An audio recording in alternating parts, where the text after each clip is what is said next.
Good evening, guys. Good to see you again, Alan. Good to see you again, Gil. Always a pleasure to have you guys. Yep. Let's see who we got here. KP Heathen popped in earlier. And then we have Guess Mad Kilt on your side. Super Scout 2 on your side, Gil. Yep. Walt Rogers, good to see you. Let's see who popped in more. Angela, good to see you. And Norfolk UK Prepper, good to see you too. Yeah, that's those guys who joined at the moment. We wait a couple more minutes before we get into today's topic, which is items you should have in your preps already. Yeah. It's been a lot of wildness going on in the world just now as well. It's been a couple of weeks since I think I was on your podcast, Shadow, and since then the world has completely changed. But I'm not surprised, to be honest. I don't know why people are acting so surprised. Either. We seen the build-up happening. It was going to come at some point. Yeah. And Willow Tree, good to see you again. It's on your side, Gil? Nope. Or Alan's? Adventures with Sug, good to see you. And Lily Gazoo, good to see you. Snapdragon 4, good to see you. Myra Page, good to see you again. Hey, Snapdragon. Hey, KP Heathen, good to see you. Kane Corso, good to see you again. Teresa, good to see you. And we have Lorraine Saunders, good to see you too. And Kraken Grind, good to see you.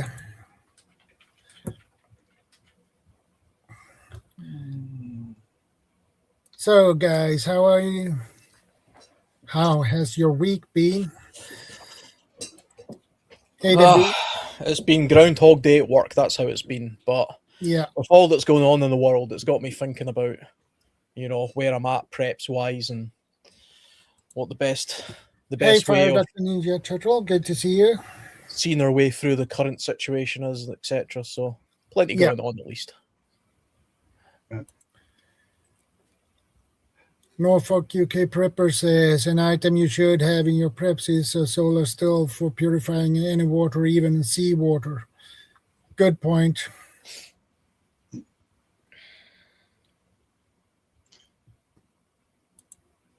Yeah. The gas tank thing, that's a definite. So the second the situation in Iran kicked off, one of the first things I did was put my motorbike and my two cars, or my car and the missus' car, full tank, because it's inevitable the petrol prices are going to go up in the next couple of weeks. It's starting to happen a little bit already. I don't see it at the pumps yet here, but it's happening in the markets. So it's inevitable that that's going to be, the next thing. And then food prices will also go up as well. So, those more expensive preps that people tend to stockpile, they should probably focus on buying them right now while the prices are still a little bit low, because the straits are, those seaway straits, the Straits of Hormuz, that will have a knock-on effect, especially in Europe, I think. Yeah. Yeah, and our food tax here in Sweden is ridiculously high. We are at 12% right now. Ooh. But later this year, they will cut it down to 6%. So that makes perhaps the food a lot cheaper to buy than it is now. So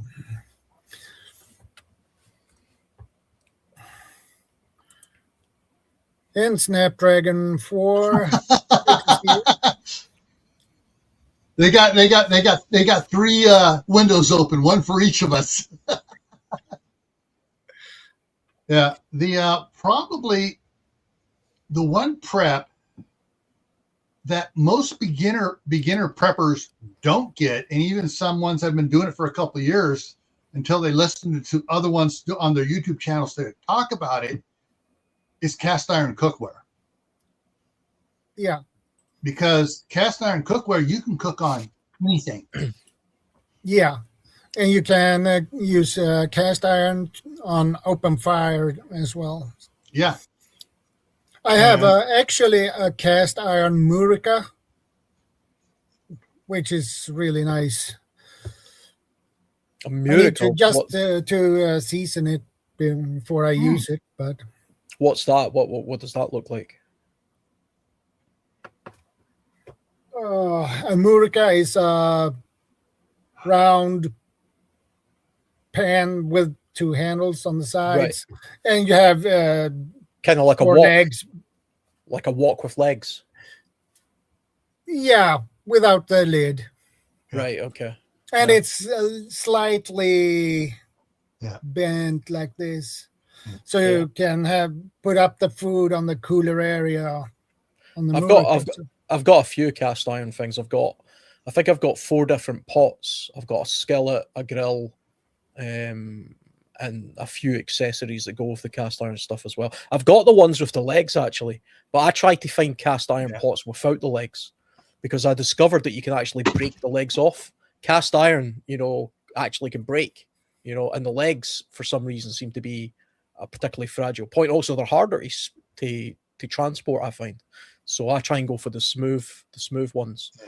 When it comes to the legs on cast iron, the cheap stuff has the cheap legs. You get a good one like a good Griswold or a good older Lodge. Oh, those legs are stout. Yeah, because that's what we had. That's what we had at Scout Camp. I mean, and Scouts abuse everything. Yeah, so, I mean they are good. I mean, it's good quality cast iron, the ones I've got, but cast iron is a brittle material. So you can break it, and I've had 2 break the legs break on me now, so I always try and avoid the ones with the legs. All right, so this one below us here, is that on your side there, Alan? I'm not sure. I'm terrible at following the comments, so I've got you guys on full screen. I'll just leave the comments to you. Well, if you're looking on, can you see the chat on the screen in front of you? To the left of me, yeah. The StreamYard. If you see a paper clip on next to his name, it's on your side.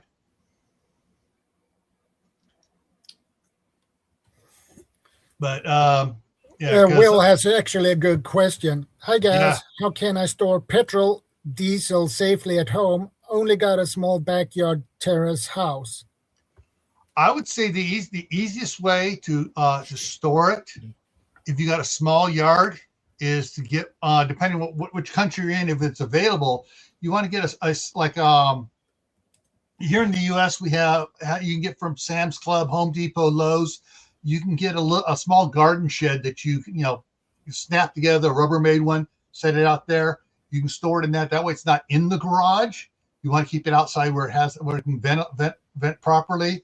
Or we have what's called patio bench storage things. They're basically like a it's stuff that you put pillows and stuff in, or pool noodles if you had a small pool there in. So it's contained stuff. So basically you can use it as a seat, or you lift it up and it's got storage room in it. And you can put 5-gallon jerry cans in it easily to do that. Diesel's easier to store.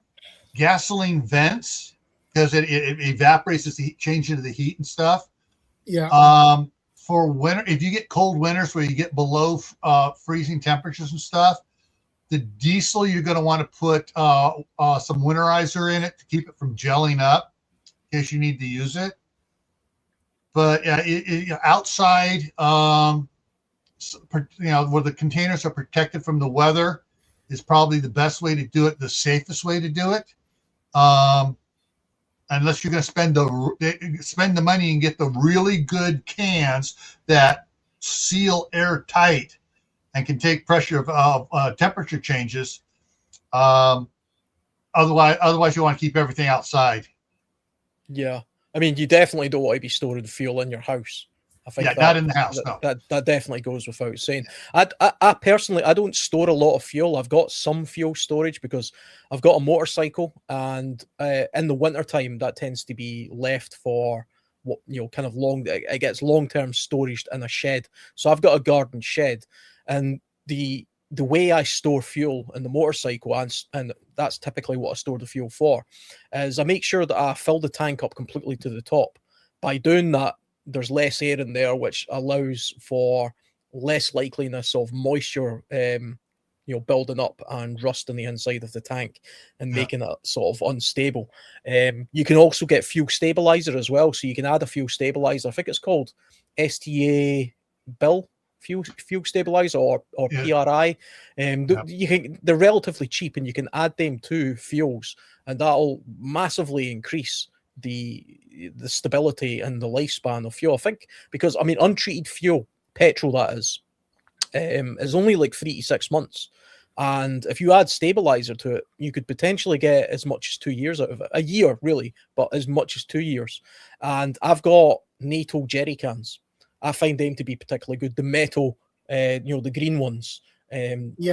You can pick them up pretty inexpensively from like Army Navy stores and places like that, and they've got a fantastic seal, and they're very easy to store, and they're designed in such a way that they can be kicked around a little bit, and they're not likely to leak, and because they're designed for the military. And I think I've got two large ones and 2 small ones, and they're all in my shed.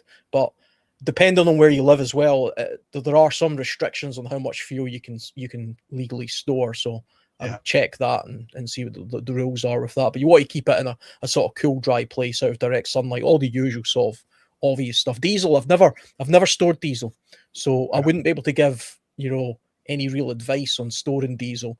But it lasts a lot longer, I believe. I'd never stored diesel because I didn't have anything diesel until I bought the property across the street back in 2006. I bought it in 2016, and in 2017 I bought a diesel tractor. So that's when I started storing several 5-gallon cans of diesel for that. But generally, when I get close to the wintertime, I just stop buying diesel till I get down to practically nothing, and then I'll make sure that the tank on it is full, and then or full enough where I can just add a quart of number 1 diesel or a kerosene, because basically the same thing, and that keeps it from gelling up during the wintertime.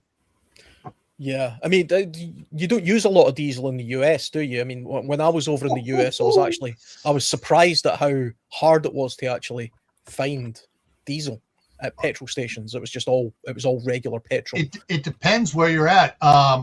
Like here in Idaho, just about every other pickup truck is diesel. Right, because almost all of our 4x4 vehicles are diesel in the UK. It's actually incredibly difficult to find a petrol 4x4. It's better to have a diesel version. But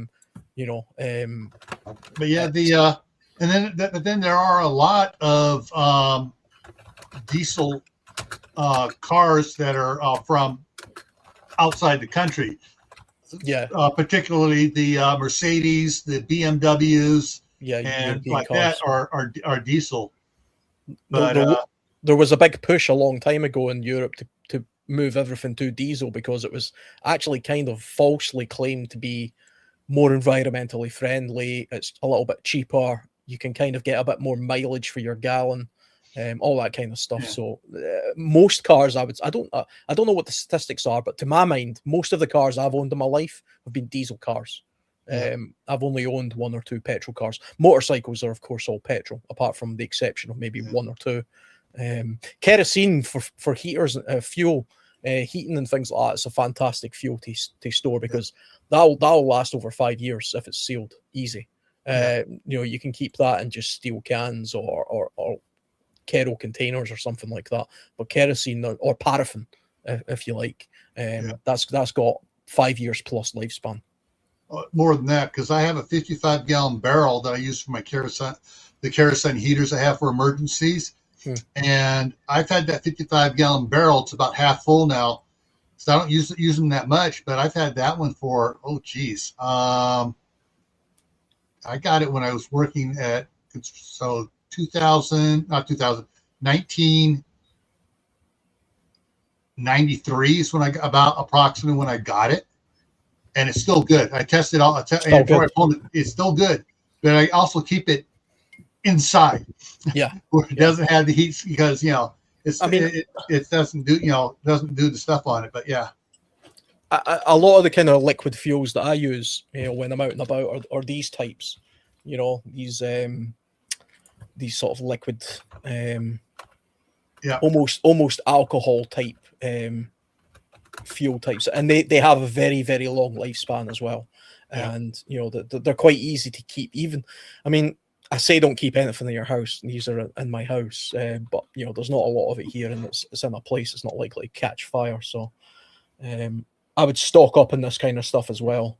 If you think if you've got a heater or something that runs on this kind of stuff, it's an easy, cheap way of stocking up on that kind of thing.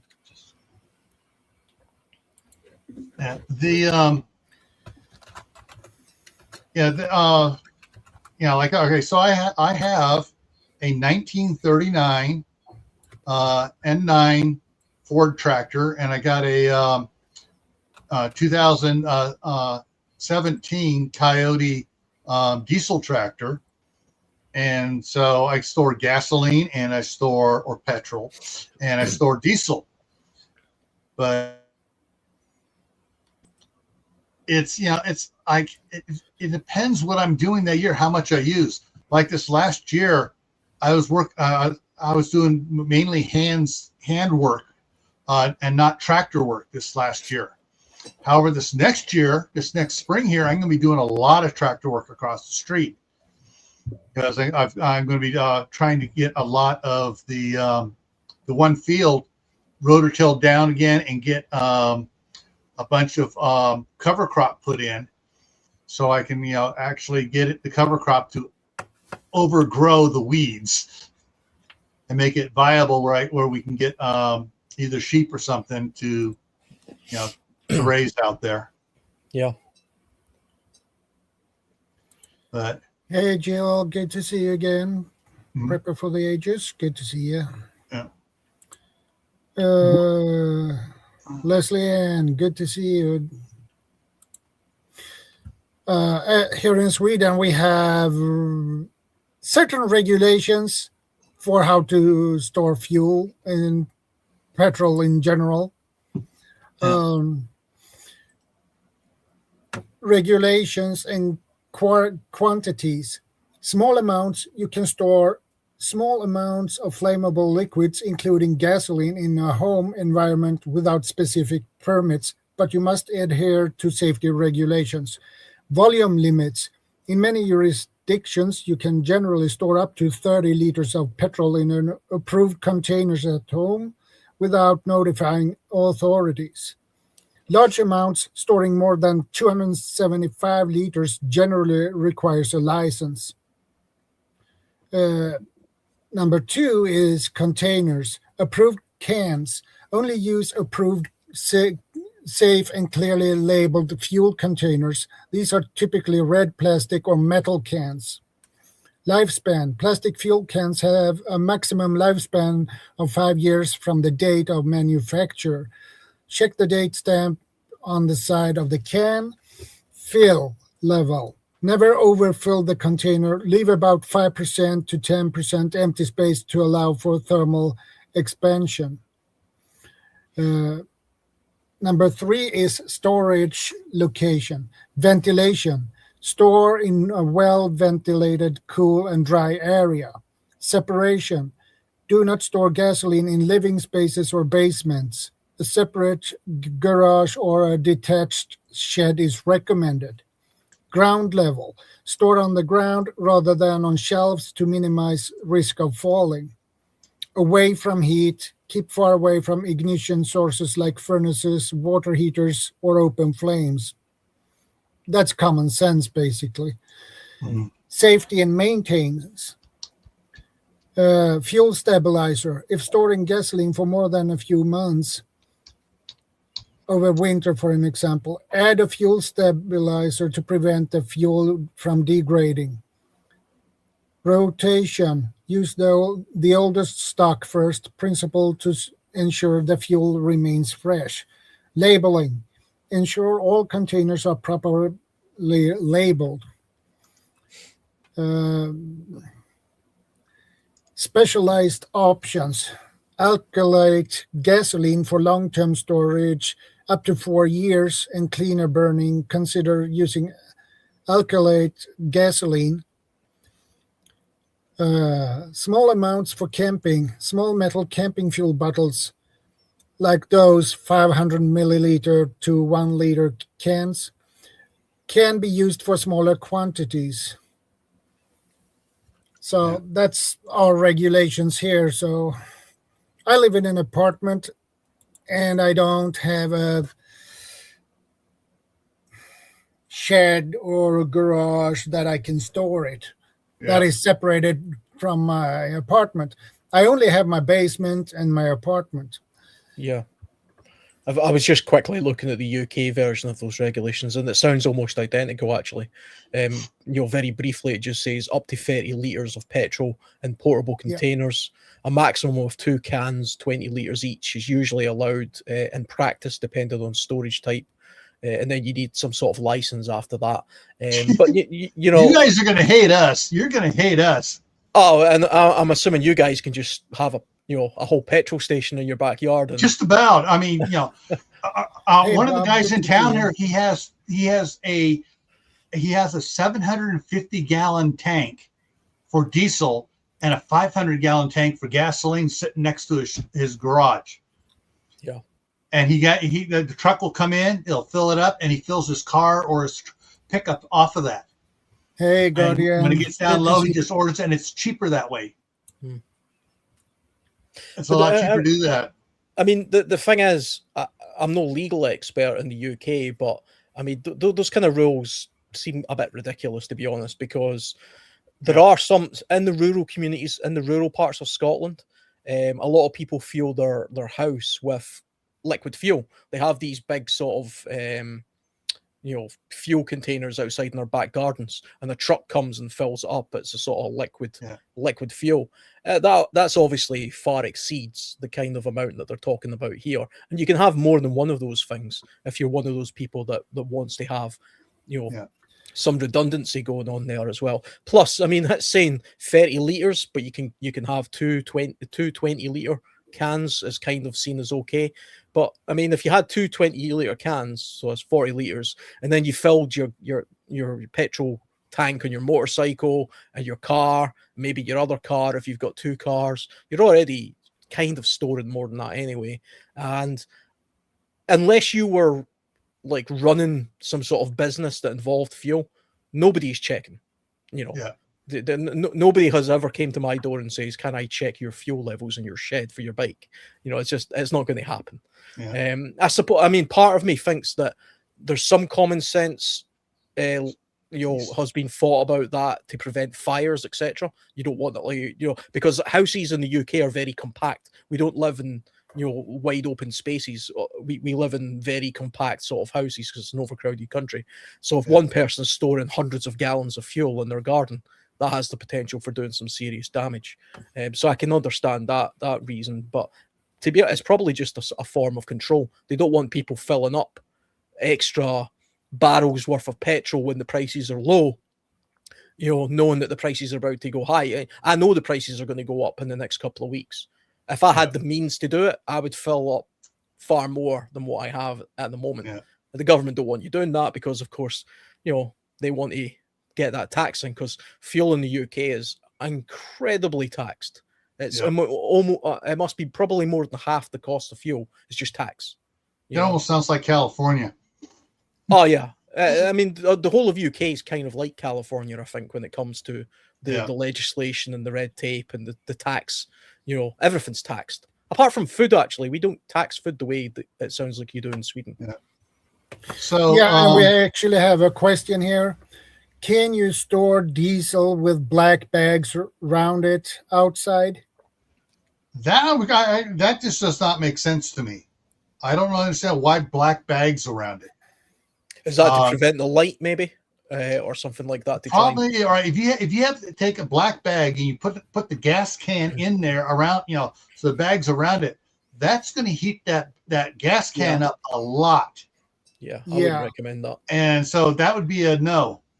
Now, this here is, the other type of fuel like I store. I have like, see how many I got? 8 of these 30-pound propane tanks, which is about 7.5 gallons of propane of this size. So this is the propane tanks here. I got a couple of the 20-pound ones on the right there as well. My wife in California has about 10 of the 20-pounders there. We use those for the barbecues and the propane heaters and stuff to help heat. I use it for heating up the shop and stuff. I also use it for running the indoor outdoor propane cooktop for canning on. But then I also have for the shop one of these 100-pound ones that are huge, and which is basically 5 of the small ones or 3 plus a little bit more of the 30-pounders. I keep that out in the shop, and I just use one of the radiant heaters I attach to it, turn it on, and just kind of heats the shop up, and so I can work out there when it's sub-freezing temperatures. But there's some people have a lot of these, some don't. Depends what they're using it for. I have a lot because I don't have natural gas out to the shop yet, and in the wintertime it gets friggin' colder than I can't say it here, but you think that Hades is frozen over when you go out there sometimes. Yeah. And so I use it to heat up there so I can work out there to get things done. But one of the things is if you're storing a metal container, you don't want to have a plastic bag around it. Even the when I showed the 30-pounders there, it had the plastic wrap on it for the saying Flame King and stuff. The first thing I do is I take those off because moisture will get in there, and even though it's freshly painted and everything else, moisture will still get through and start rusting the tank a little bit if it's trapped by the plastic. So we just take it off, and that way it's don't have to worry about it. Yeah, I mean, Leslie Ann says, is that for rural? Wish out rural areas would be interested in your stream. Many small shacks burn by using paraffin for heating and cooking. Anytime you're dealing with flames, you got to use common sense. You got to realize, okay, nothing within so many feet of it that's flammable. If you're using a heater, if you're just cooking it, using it as a cooktop stove type thing on it, you want to make sure that it's on a stable surface that's not plastic, because plastic tables will heat up and start melting. There's just you just got to think. All right, I'm dealing with fire. What around here will burn? And people just don't even think, oh, I'm going to set up on this folding table. I'm going to set a camp stove up here, and I'm going to light it up. And they have problems. But yeah. Hey, I mean, if you're talking about storing fuel, especially for a short-term emergency or increase in prices like we're all expecting, it's good to try and diversify it as much as possible. So think about the way you currently cook. For me, I've got an electric hob. So if I suddenly have electric problems, do I have another means of cooking? I've got 2 or 3 different ways, whether it be gas or liquid fuel, for cooking on a camping type stove. If you've got a barbecue, You can use briquettes, you can use wood, or you can use, if it's a gas barbecue, you can use, gas to do that. That can also double up as a heater in some situations, depending on the type. If you've got buddy heaters and things like that, you can use various fuels for heating your home and things like that as well. But you've got to be sensible about the fuels that you're using for different things, because some fuels are much dirtier than others, obviously. You don't want to, you don't want to go bringing a barbecue into your house and dying of carbon monoxide. It's you have to be sensible. That's why I think it's a good idea for most people to try and be as diverse good to see you. When it comes to how you run your car, how you heat your home, how you cook your food. Those are the main things. There's nothing we can really do about the increase in petrol prices, unfortunately. And to me, it's a consumable, so I don't mind filling up my car. Maggie, good to see you. Because I know I'm going to have to pay for it anyway. Yeah. But when you're worried about cooking and stuff specifically, and you have an area to do it outside, and you have an area to store the firewood for it, but that's probably the cheapest way to cook with, is using firewood. Branches, anything else you can do, build a little fire, use cast iron to cook with. Dutch ovens are amazing. Having been a scoutmaster for many years and having been a Boy Scout for many more years, I just love campfire cooking. It's a skill. Once you learn that skill and you can expand upon it, you can cook amazing things in it. Yeah. I think, see, just specifically talking about the topic that we're on tonight, for me, the number one thing that I think most people overlook, because I'm less of a prepper and more survivalist. For me, it's all about more bugging out, being outside, as to being in the home. So to my mind, the one thing that most people overlook is the clothing that they have on, the clothing that they have in their house. Do you have the correct clothing for the environment that you live in? If an emergency should arise at short notice, do you genuinely have the correct footwear for you to be able to go more than a couple of miles? Do you have correct waterproof clothing? Do you have correct thermal clothing? Because a lot of people really don't, and they don't think about this, because most people can go by their life wearing the latest fashion, getting in their warm car, getting in their warm office at work, getting back in their warm car and go. And it doesn't matter what the temperature is outside, because modern society has turned our lives so that we have microcosms of environments in our own homes and our workplaces. And so we don't really think about the outdoors very much. Have a look around you right now. Do you genuinely have the correct clothing that if you were to walk right outside your front door at this moment, how many hours or days could you spend out there just with the clothes on your back? Whether that be high temperatures or low temperatures. That's something I think a lot of people fail to really think about, especially footwear. Footwear is important. Yeah, I agree. Footwear, good shoes is really important. If you have bad shoes, your feet will suffer from that later on. If your feet suffer in an emergency situation, you're screwed. You're absolutely screwed. Definitely. Now, here's a glitch on that for you. I forgot how much I used to do this until my grandsons are doing it. They'll walk across the street. They'll walk down the gravel driveway, across the pavement, across the gravel leading up to my concrete driveway, barefoot. They will run on the gravel barefoot. But they do it all the time. So, their feet, you go to touch their feet, it's like, dang, this is like pig leather. Yeah. The natural way. That's the natural way. Good morning. Yeah, it's just, but that's what's funny. Kids have, especially if kids are allowed to go barefoot, you go check out their feet. Their feet are tough.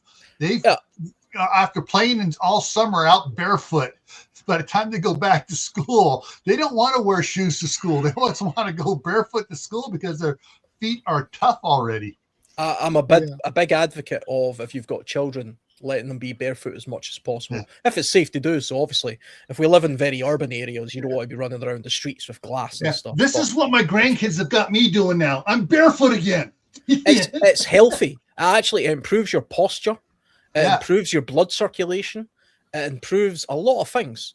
We evolved to be barefoot. It's only in the past, God knows how many hundreds of years or thousands of years, that we've started wrapping our feet in artificial protection, because we were traveling north from where we evolved with colder environments, which exposed us to high, colder temperatures. That's why we covered our feet. But if you take a look at people running around sort of India or Africa or these kind of places, they're all barefoot and they're perfectly fine. They can run through jaggy bushes and all that kind of stuff, because like you say, like the calluses on the bottom of your feet, it becomes like pig leather, like you say, because that's the natural way to be. But none of us have got feet like that at the moment. We're all soft-footed and flimsy and weak. So it would take a long time to sort of get back to that mode. But in the meantime, get some good footwear. Even if it's a pair of wellies. A pair of wellies is a kind of do-it-all footwear. It's good for the snow. It's good for the wet.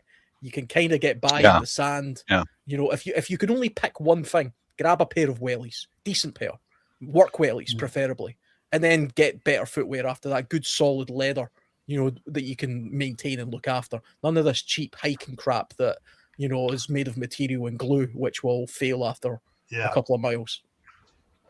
Myra Page has a question. If fuel, petrol, or diesel no more, what are the alternatives? So if I can quickly, hey, by the way, panel, good to see you guys. And hey, chat. Hope that you guys are doing all right. So just be quickly before we get to that, leave that comment tag there as well for us, Shadow. So just quickly something along the lines of what Alan was saying there, and I think that it's good that World Survivalist points that out. We can actually take just small initiatives to become a lot more, rugged as well when it comes to how we walk. A lot of the training that I've experienced, like just in a matter of a couple of years, if you do it a little bit every day and you just walk barefoot around, even if it's around when you're doing gardening or when you're just going to walk to the shop or something, and actually opt to walk to the shops rather than just take a vehicle every time, and you opt to walk to the shops, you do so barefoot and you just enjoy it. There's actual psychological benefits, of course, as well, to grounding, to being able to walk and like being able to put yourself on the earth and feel like there's actual science behind it. But the point that I was making, Alan, is it's just little strides, just consistency and little bits every day that you should be making your feet a lot more hardy. And that's why all the training that I do, like for those that are familiar with what I do as well, has almost always been barefoot or with those water shoes, which are very light and quick to dry as well. But quickly, Myra Page had that comment. You guys can comment there. For what Myra's putting on there is what I'm kind of wondering is she's talking about just for vehicles, or she's talking about other things you would use but for vehicles, if there is no more fuel for vehicles, on the side chat here, who said it? Where to go? Cycling, alternative to fuel, bicycles, tricycles, adult tricycles, alternates there. And then Prepper for the Ages says, back to horsepower. If I could afford it, we would have several horses if I could afford it. The thing is, see the idea of there being no fuel, no petrol, no diesel. It's kind of like the Mad Max type scenario where all the fuel in the world runs out. In the real world, I mean, let's face it, we're in a world where we have 120 years of fossil fuel use still to go on, I believe. We're not going renewable anytime soon when it comes to batteries and things like that. The world is still going to be highly dependent on petrol or petroleum-based products, let's say that. Because most people think that the oil industry is just pumping out all that oil so that they can run cars. Okay, it's not. It's for everything. Everything we're looking at right now, all this plastic or clothing, all of this technology, it's all petroleum based. The petroleum's in our blood. If you took a blood sample right now, you would find microplastics and other crap because we've been exposed to it our whole lives. Unfortunately, that's just the way of the world at the moment. So in the short term, if we were to run out of petrol or diesel, it would simply be a case of we don't have transportation. So the transportation would become an issue, and you would have to think outside the box as to what you need transportation for. People went by for millions of years, at least a million years, perfectly happy without petrol and diesel. Okay, they walked, they used animals. We have bicycles. There are ways that you can get to work, for example, or visit relatives a distance away at the moment in the short term. If it became a long-term situation where for some reason the world was suddenly depleted of petroleum, there would be huge adjustments to be made because of the products that we consume and the products that we use. We would survive because it would have to be gradual. I can't envision a way where it would just suddenly switch off. It's not going to run out tomorrow. You know, the markets might change and we might end up paying extortionate prices for things. But even if that happened, the trickle-down effect of it would mean that we would all slowly adapt. Whether that would be we would stop buying, throwaway plastic products and we would move back to paper products and cardboard products or wooden products or whatever it may be. I could even envision a future, genuinely, where it became so expensive to drive your car just 10 miles to work that it wasn't worth going to work. So then it would just be a case of, okay, I now need to either find a job closer to home or I need to factor in the fact that I have to ride a bike there. That's how we would adapt. That's how we would overcome this situation. One of the things too that we mentioned in the thing about biodiesel and stuff, originally, diesel engines did not run on petroleum. Peanut oil. Not soybean oil, not corn oil. Peanut oil is what diesels were designed to run on. So hey, Vanessa, I think good to see him. I think that there's a lot of. Sorry, go ahead, Bob. Thank you. I'll go back to what you guys were talking about a little while ago, fuel storage. An option out there is a doghouse. Store your fuel in a doghouse, something that's covered, it keeps the light off the containers, and it also keeps rain off of them. And it's a way of concealing it. Every backyard has got a doghouse. Somebody looks over your fence, they don't see the gas cans. They just see a doghouse. So that's one option. But you mentioned a moment ago, Guardian, water shoes. They are the bomb. Oh, I wear those around all summer long, all summer. It's wonderful. You're more or less grounded. Your feet can grip on the soil or anywhere you're walking. I love them. But the necessities that you should have stored away, everybody should have. Go back to the basics, food and water. And I'm going to show these again. These are aqua tabs, having a rapid way to be able to sanitize water. Very rapid, very quickly. Aqua tabs. In fact, Nice. I got some sleeves of these. We're gonna be traveling coming up soon, and I'm gonna have a sleeve of those in my shirt pocket when I travel. Yeah. You don't want to get water sick.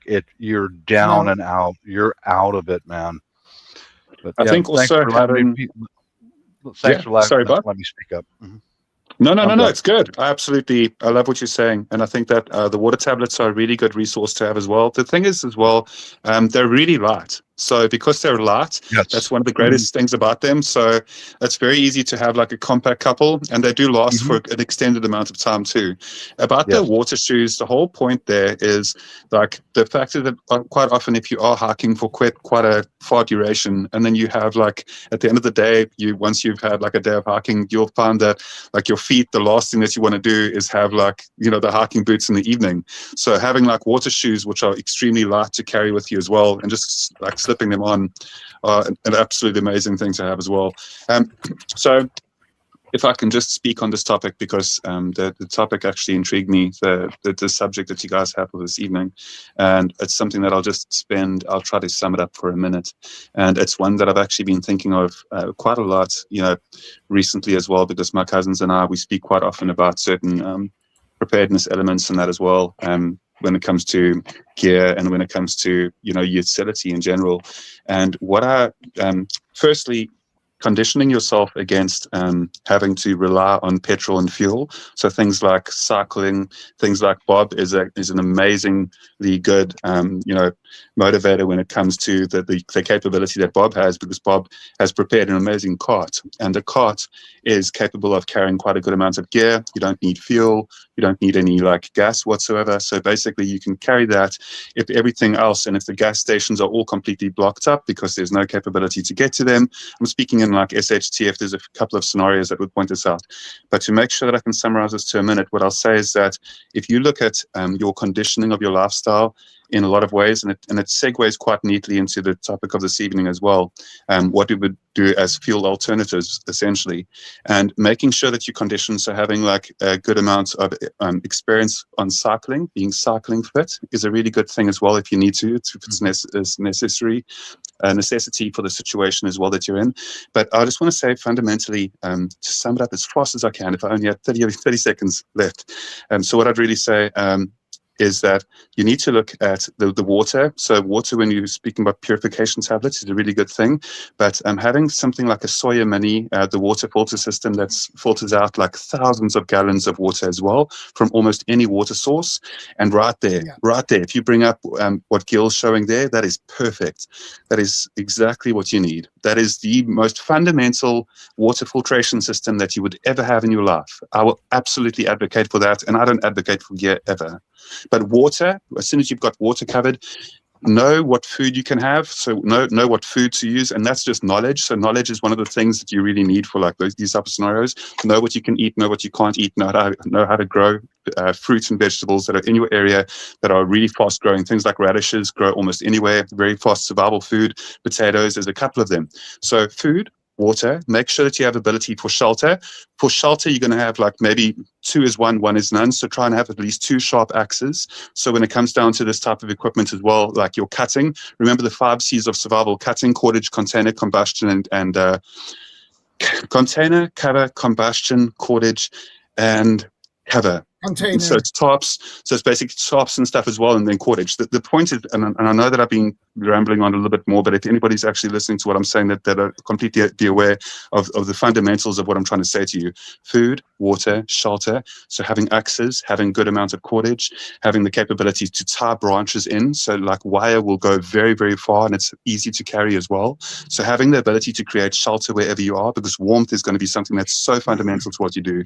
And ideally, what we're doing this evening, and to close up on what I'm saying, the conversations that we're having and that we've had for the last several years on every Saturday night on Shadow Stream, mentally, we're becoming a lot more like aware of scenarios that could play out. And even if nothing ever happens, it's a good way for us to communicate with one another.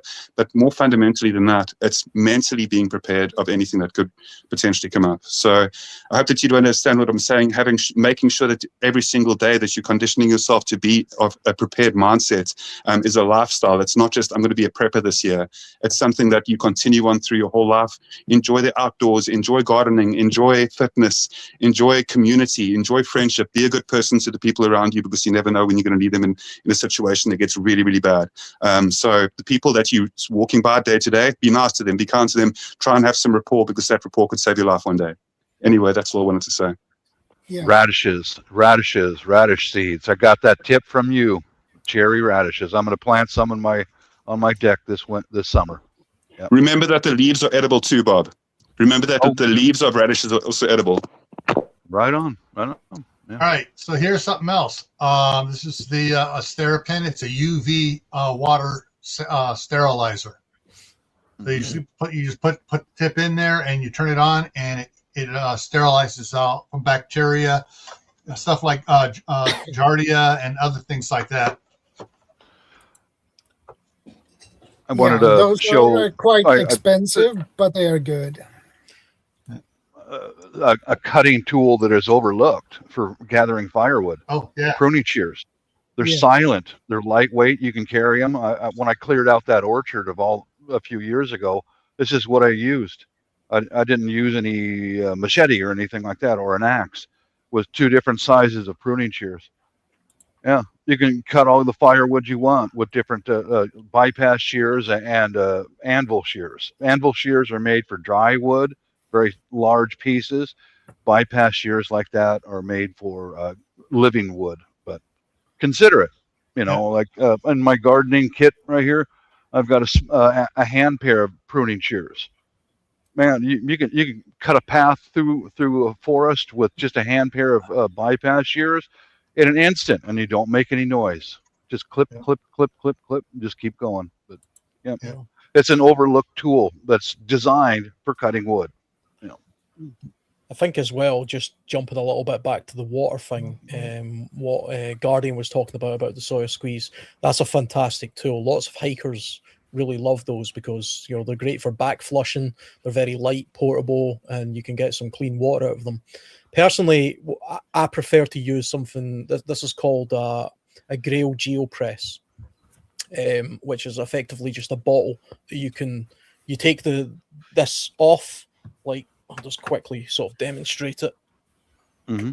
The filter's here at the bottom. You scoop up the dirty water, and then what you would do is you would push this down, you would press this down, and it effectively becomes a container for your water. Now, the beauty of something like this, if you versus a Sawyer Squeeze, for example, is this will actually remove viruses. Now, the Sawyer won't remove viruses. This will remove viruses. This will also remove chemicals. The Sawyer won't remove chemicals. You know, it has got pros and cons. Everything has pros and cons. This is more expensive. It's heavier, and it won't remove everything. So there are some heavy metals, for example, that it can't remove. But for the most part, this will remove viruses, bacteria, protozoa, chemicals, heavy metals, a lot of things. A lot more than, say, a Sawyer system will. So if you live in an area where you're particularly prone to come across things like cattle spill over into the streams, this is what you want, because this will filter that out. A Sawyer system won't filter that out. Boiling, pasteurizing your water is obviously always a very good thing to do. But what a lot of people don't realize is that doesn't kill everything, that doesn't remove everything. You're not going to remove heavy metals or chemicals by boiling water. And there are even some plumes, algae plumes and things like that, you won't remove the chemical effect, the toxin, by boiling. In fact, it actually makes it worse. But a system like this can actually remove that. So just a little something to potentially look at if you're putting your water preps together. An absolute SHTF situation, use this and then boil the water from this, you know, and then you're covered on all bases if you can do that. Mm-hmm. Well, one of the things I want to talk about, I was waiting until we got a good number of people in here, that everybody should have, and that is a complete first aid kit. Yeah. That is personalized to your family. Yeah. Because some people need EpiPens, some people need other allergen stuff, you know, medications and stuff. So yeah, you need to make sure your first aid kit is personalized to your family's needs. To me, I keep this right next to. I'm out in my workshop. This is. What is it? Bacitracin, an antibiotic ointment, especially when you get older and your body resistance, it diminishes as you get older. A thorn. This is from experience. I was out taking my sons hiking, and we sat down to have some lunch, and I set my hand down on the ground, and I got a thorn in the palm of my hand. I took my knife out, took it out, went on about my business. About 3 o'clock in the morning, I was in the emergency room. Tetanus or whatever set in, and I'm telling you, just in a matter of a few hours, my hand was that big. And as soon as I got a tetanus shot, I started healing up pretty quick. But from that point on, that's a hard lesson. Take some kind of an antibiotic ointment with you. Keep it nearby you. I take this when I travel too. Yeah. Yeah. Iron Fire Horse says I'm allergic to the ointments like that. So that must be something she can use that has have the same effect as that type of That's why it's ointment important you to have. have it. That's why it's important to personalize your first aid kit. And if Yes, you need to, I agree. put a list in there to say what certain members of your family have allergies to, in case it's not you that's medicating them. You know, if you have very young children that are allergic to penicillin, for example, make sure that maybe even put a necklace around them that says allergic to penicillin. You know, because you might not be the one that's administering that first aid. Especially if, imagine you've got a very substantial first aid kit and something happens to your family and you're unconscious or something, and other people are using your equipment in order to assist you. That's why you need to make sure, especially if you have a large family, you've got a large first aid kit, that it's entirely personal to you. I think with this conversation, but all of you guys are preppers, and you guys are a lot more skilled than me when it comes to the prepping side of things. So I'm going to put a little bit of a wilderness spin on everything, all of the topics that we go through, because that's more my bag, that's more my end, and I think that'll add a little bit of diversity to the conversation as well. So obviously when I'm talking about things like geopresses, you know, it doesn't filter out a lot of water. You're not going to get hundreds of thousands of gallons of water out of that. You know, that's really just something that one or two people can use for a period of time, a few months in a wilderness scenario or at home. You're not going to be able to prep your whole house with that kind of stuff. But I'm not really a prepper, so, you know, I don't prep that way. I don't have, you know, hundreds of thousands of gallons of water sitting in a basement or anything like that. So I'm not really qualified to be able to talk about the best way to do that. These guys are. So, you know, but between the 4 or 5 of us that come on here, we'll probably cover every subject. Well, I agree with what you're doing there, Alan, because I've been to Europe several times, and you guys live in very close proximities. Very close. You've gotta have an option to be able to get out if something goes wrong. You've got to have a kit that you can grab and beat feet out of your village quickly, and that's very smart of you to keep up on that. Brilliant, really. One of the things I was talking about, everyone here talking about being allergic to certain medications. A lot of the medications that people are allergic to are petroleum based. You know, big pharma's petroleum based stuff. That's one of the reasons why a lot of us talk about get some of the books on herbal medications, and don't just get the book and put it on the shelf. Read it, find out what there is, and start. Go see there's classes in your area that you can go to where a person to actually teach it and learn more about the herbal medicines and stuff. Because prior to Rockefeller, that was a real doctor, not these drug pushers that we're going to now. It's, oh, you got a symptom here, let me treat the symptom, not the cause.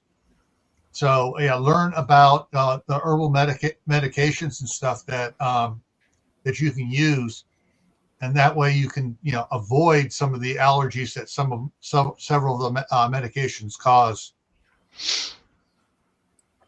Yeah, the preventative measures in your health generally are go a long way. We do live in a society where we kind of think we can just take an ointment or a pill for every ailment. It doesn't matter that I eat like crap, I'll just take some sort of pill or jag myself and I'll lose all the fat. So I'll get fat and then I'll give myself an injection. What a terrible way of thinking, that's Western society. I definitely agree with you about that, Alan. It's terrible. I mean, the thing is, we're all getting older, and eventually, we're going to age out and then fall off the mortal coil. But in the meantime, we can try and stay as healthy as possible by doing a little bit of exercise, watching what we eat as much as possible, and paying less attention to processed crap and over medication, because that's what's destroying our society in general. And I am a bit of a hypocrite. I eat terribly, and I drink a little bit, so I'm not super healthy, but I understand enough that I won't go to a doctor. I've been to a doctor twice in my life, and both those cases have been for a broken bone. And one time I got E. coli poisoning while on holiday in Turkey. Never eat the buffet in Turkey. But other than that, I've never been to a doctor so far.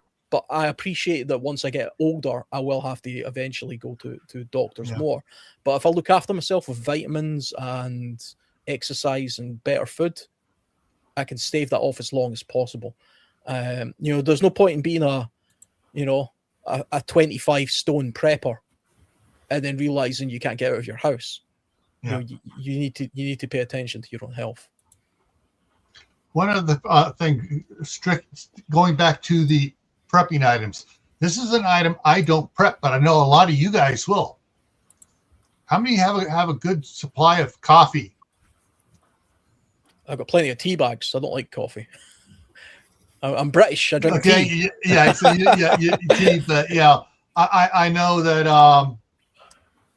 Shadow likes his coffee, and I know that tea. And Mark has been freeze drying and vacuum sealing pounds and pounds of coffee. But yeah, it's I know Tammy McNeil Rebel Canners talks about storing coffee a lot.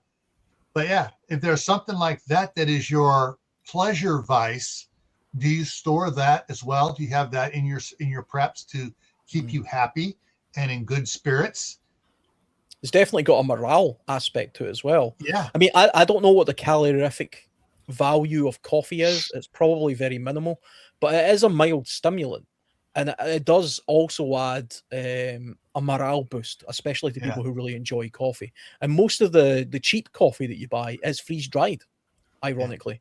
That instant type coffee that you just put straight in a cup. So it's easy to store. It's relatively inexpensive to an extent. It's it depends what you think expensive is when it comes to drinks, but it's also warming. It keeps you warm. So on a cold day, if a hot coffee. That's what I was laughing at. Was this comment? I was waiting for Shadow to put it up there. Functional coffee's medicine. It's also for socializing. Sit down and have a cup of coffee together. Yeah, very. It's internationally, coffee is. But yeah, right here, that's freeze-dried coffee right there.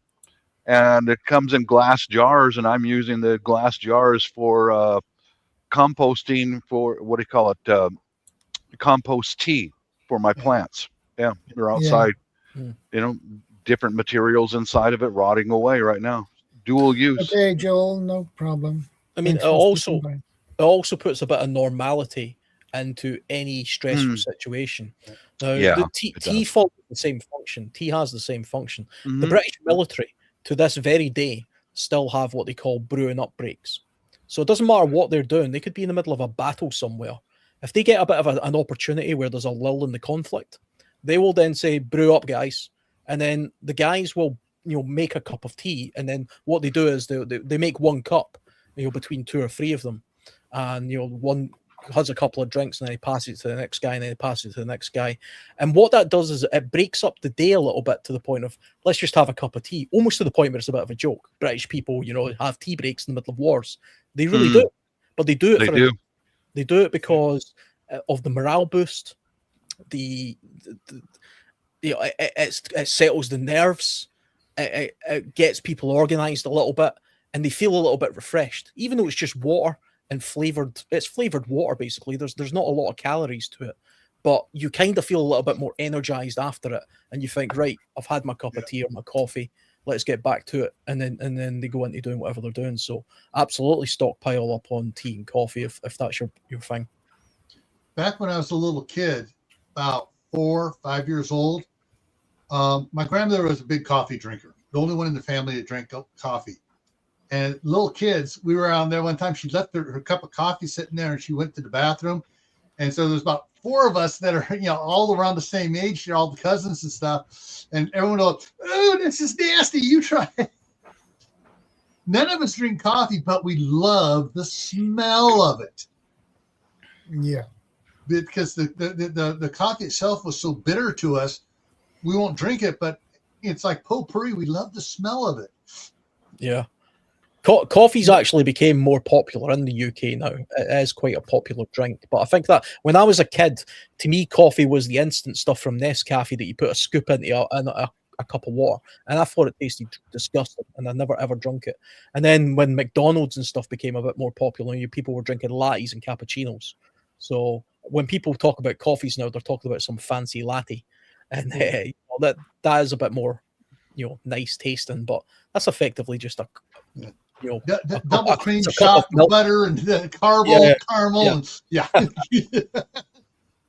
Yeah, when I was in the military, coffee was everywhere because, like, when I'd go to England, the water in England tastes different than it does in the States. It's not tainted or anything. It won't make you sick, but it has a different flavor than our water.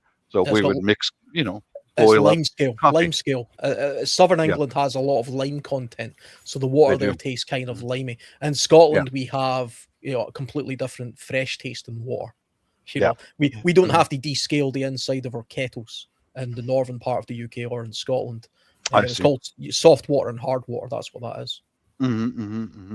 Yeah, so it was a good way to mask the flavor of the regional water. That's just but my father served with the British RAF in World War II, and he just would shake his head. Those English and their damn tea time. They take a break and tea time, gentlemen. They right in the middle of a combat in Burma, and tea time.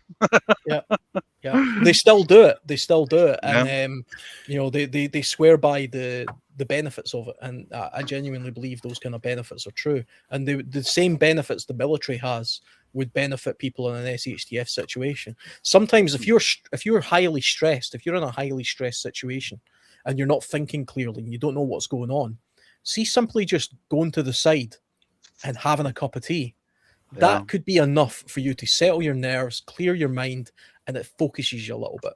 And then you can also gathers the guys together to be able to talk. Yeah. And converse with each other. But I saw that when I was at Nellis Air Force Base. The Royal Air Force came and took 2 hangars behind where I was working, and they set up a tent so they could change into their work clothes, and they also set up a little brew house right between the hangars. One day was quite unusual for us Americans because we just showed up for work, and I hear the sound of bagpipes. And what the hell is that? Somebody killing a cat. Some Brit between the hangars was practicing his pipes, and he was definitely a Scotty in the RAF. And us Americans opened up the back door of the hangar, like, what the hell? And it goes, am I disturbing you? No, go ahead. We're just enjoying this. Quite an unusual event. And Fire Dr. Ninja Turtle says, I have tons of coffee at all times. Is rich if SHTF. Yeah, definitely. Yeah. And Brian's there. Hey, Brian. I've also got in my storage. Hey, Brian. Pedialyte is an electrolyte, and it's got flavor in it. So say you just boiled your water or whatever ready to drink, and it tastes bland to you. They come in little sachets. Tear one open, pour it into your water, and you've got a little bit of flavor, to bring up your spirits a little bit and to increase the amount of electrolytes in your body. So that's something to consider. If you're distilling a lot of water, if you're using stills to get water, or if you are, if you're using something like a reverse osmosis system to remove salt from water, it's a good idea to add those electrolytes to that water afterwards, because it's devoid of all the vitamins and minerals that you require in water. When you distill water. So a lot of people don't realize that. So it's a very good idea, like Bob's saying, to have stockpiles of some of those electrolytes, and you can get I've seen ones now that don't have any flavor to them if you don't like the flavor of them, or I've seen ones that have orange flavor and things like that, that deliberately add flavor, to make the water more appetizing. I've got a way to distill water, and I do occasionally, And yeah, it's good to be able to cook that up and then put a little bit of flavor back into it, because it is clean. It is, once you distill water, there's nothing in there but H2O and little flavor. Go at it. Go back to work. Yeah. Plus the electrolytes another- go a way to adding the salts and minerals to your body as well. Yeah. If you're sweating a lot because you're under pressure, you need that. You need that back in you. You know, athletes don't just drink pure water. You know, they drink electrolytes and things for that reason. I would talk about this a little bit. The stress involved with like prolonged power failure. It's going to take you 10 times more work to get one thing done, because you don't have that electric switch just to flip it. Now you've got to build a fire. You've got to do 100 other things just to get through your day. So yeah, I would just say hydrate, man. Drink as much as you can. Somebody actually meant that. You see that comment there about the coconut water. I actually was drinking some of that earlier today. I like the taste of coconut water. Some people don't like it. Coconut water is a fantastic drink for rehydration, to the point you can actually, in an absolute dire medical situation, you can actually use coconut water as a drip. What do they call that? The medical drip, IV. You can actually use coconut water as an IV. It's that good. From a hydration point of view, and it lasts quite a long time. If you buy containers of the stuff from a supermarket, and you can store it in the cupboard. It doesn't need to be refrigerated or anything. You can store it in the cupboard for a long time, and that's a very good source of hydration. I suppose you could even use that as an antiseptic on an open wound. Not a big gash, but I mean, you pour coconut water. A small cut, maybe. Yeah. I've got a gallon of distilled water in storage right here, just in case, for an antiseptic, because it's not full of germs. It's pretty clean water, and it's just for that reason. In case we get a cut, before we bind it up or whatever, we could pour some distilled water on it and bind it up and stop the bleeding. Yeah, I think another item that I would advocate that everybody have that they might not be, they might not readily have, is a good tarp. Have a good tarp, one that you can transport, like a military style tarp that 2 or 3 people can go under and shelter from. Also have some cordage to be able to tie it to a tree or whatever. But also, have a decent sized tarp just in your backyard as well, because a tarp is a very versatile item. One, as a shelter, but you can use it as a water catchment device. Yes. You can use it as a signaling device. There's lots of things. You could cover up supply. If you need to remove a lot of stuff in your house, you can use that as a shelter to sort of contain that. You can use it as a holding device. You can wrap the stuff up and turn it into bags. All sorts of stuff you can do. They're relatively inexpensive, but if you're talking about having some sort of bag, a bug out bag, definitely have a tarp in there, a military style tarp. I would advocate going for the ones that don't have the hoods, like a poncho. Have a sort of British military or Australian military square tarp. The poncho ones are okay, but they're generally a little bit smaller and they have a hood that you have to tie. But you can go out; they're fine as well. But have a good size one that you can transport or use at home in your back garden if you have space to do it. All right. To answer the question that was popped up there by Mr. Wilder Beast 66, does coconut water loosen your bowels? According to the AI, yes, coconut water can cause diarrhea if consumed in excess due to its high potassium content, natural laxative effects, blah blah blah blah blah. Yeah. So if you drink too much of it, you can get diarrhea. Oh yeah. That's definitely the case. You can drink quite a lot of it, though, to be fair. You could probably drink a couple of liters of it really a day, and you would be okay. You would need to drink quite a lot of it to give the laxative. Especially if you spread it out during the day, not all. You don't want to go down and don't down it. You don't want to pick one and you just. Yeah, unless you want to sort of clear your bowels out for some reason. I mean, sometimes that's a good thing to do. So, If you've got access to a lot of coconuts, then absolutely. It sounds like something you need to be in a tropical country to have, but it's a very cheap thing in supermarket. I drink it all the time. I had some of it today because it's cheap, it's available, and I like the taste of it. It's good for you, it's healthy. So if you stockpile that, if you like the taste of it. Well, here's a piece of trivia for you. The British Navy back in the days, sailing ships, would punish people by putting them on bread and water. Why? Not to starve them. Bread and water makes you constipated. Yeah. Mm. So, I'll go on bread and water. Just make a coconut water. Yeah. You're Bob, counteracting the. Was it you, Bob, that said that in America they call that cake and champagne? Yes, that's what the U.S. Navy calls it. Yeah.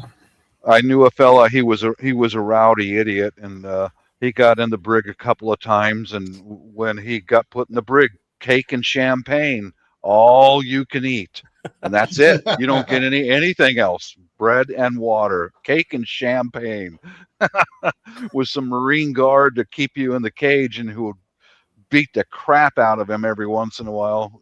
Yeah.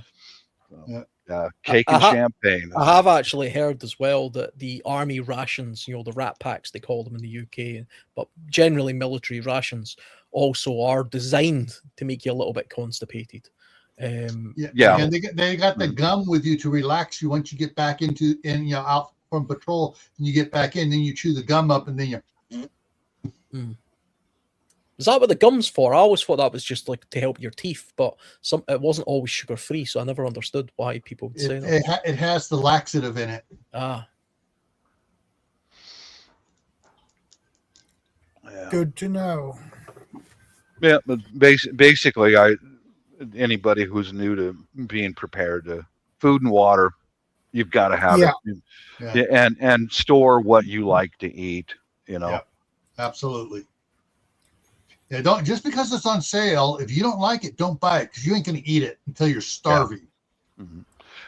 That's why when I was right around 2020, when I saw a disaster here with all the riots and the fires and the violence, and I went to the whole family, everybody in the family individually. What I'm going to gather up a bunch of canned goods and all that. What would you like to have in there for you? And I mentioned this before. Cover up for everyone. Yeah, my daughter was a vegan at the time, and she said beans, any kind of beans, cans of beans. Any particular one? No, just beans, Dad, because they've got enough protein to keep you going and all that. But yeah, beans contains a lot of protein, so they are good for you. Yeah, there's definitely something to be said about varying. If you're stockpiling a lot of canned food, having a difference in food, just because I see the shelves of some people and they have like 1,000 tins of the same thing. Yeah, I cannot imagine a more torturous thing than just eating the same thing over and over and over again. Even if it was, I'll eat a steak, but you give me the best cut steak going every day of the week for a fortnight, I'll get pretty sick of that pretty quickly. That's a fact. That's a fact. Yeah, it's called food fatigue. Mm-hmm. It's called food fatigue. Yeah. Yeah, so shake it up as much as possible. I like Stag Chili. That's a brand that we have over here. I don't know if you guys have got it over there. Tins of Stag Chili with pasta. Chili. I like Dynamite Stag Chili with pasta is my, when I can't be bothered cooking anything, I cook that, and that's my survival type food. Sometimes when I go out and about, I stockpile that a little bit, but it's expensive, and I would get sick of it after a while as well. Yeah, that's the thing is, all right, chili. Our family prefers venison. Then we'll take stag. Then one of the last ones we get is Libby's chili, which is just downright nasty. But and people have different preferences to it. So what I may like, someone else may not like, and like that. So, but that's one of the things like Bob was saying. What do you want for you? To make sure that everyone has something that they'll like. Yeah. Yeah, and people are talking about canned fruits and things like that as well. If try and get stuff that contains a lot of vitamin C, because those are the kind of things that you're going to lack in a sustained food down situation, and those are the kind of things that catch a lot of people out when it comes to, I'll just stockpile a bunch of meat, or I'll stockpile all this carbs. You need vitamin C in your diet as well. If you lack vitamin C, you get scurvy, and it only takes 6 weeks. Only takes 6 weeks to get scurvy if you deplete vitamin C from your diet. That's why sailors used to get it a lot. Yeah. And it's readily available in a variety of foods that you can get nowadays, even in tins.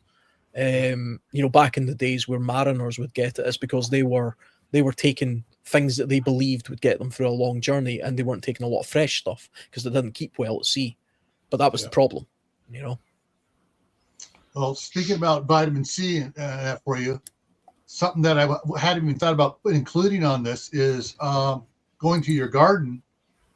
How many people have fruit trees in their garden? Whether it's apricots, apples, whatever. So you have a source of food out there that is also a source of shade as well. Yeah. But it's like, I know Howie's going to come in here at some time here, Food Forest Permaculture. He has a big lemon tree inside his house. I got an orange tree. I got 9 oranges that are just starting to ripen now. That when I brought the tree inside, it blossomed after I brought it inside in the fall. So I got oranges. But yeah, that's one of those things that you can do is make sure you have something that'll give you fresh food like that have the vitamins in it. I think as just quickly talking about some of the vitamins. Some people have got this idea that I don't need any food that has vitamin C in it because I'll simply buy vitamin C tablets and I'll substitute my diet that way. Mm-hmm. Artificially substituting your diet that way, I mean, it will work. I mean, you can do that, but if you can take it as a food source, that's far better. Yeah, it's far better to do that. Well, here's one of the things on that. Tagging on that, the vitamin C. 95% of the vitamin C is listed as citric acid. Well, that's not a citrus acid. It's a citric acid, which is made from black mold, not from a citrus fruit.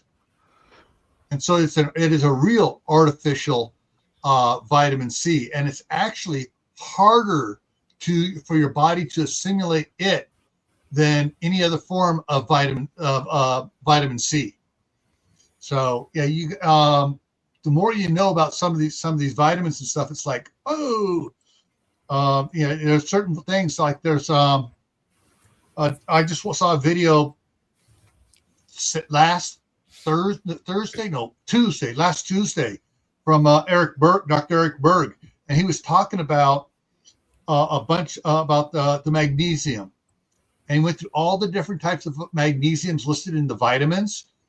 And the first one, he would start at the bottom, the rock bottom one. The first one he listed off, your body will only be able to assimilate less than 10% of it because it is not a really digestible form of magnesium. And he went through all the different ones going up to some of the ones where you'll get like 45% of the magnesium you can digest from the vitamins that it's added to it. And that's, But then if you get certain animal products like beef or lamb or something, the magnesium they have in there is like 95% assimilatable by humans.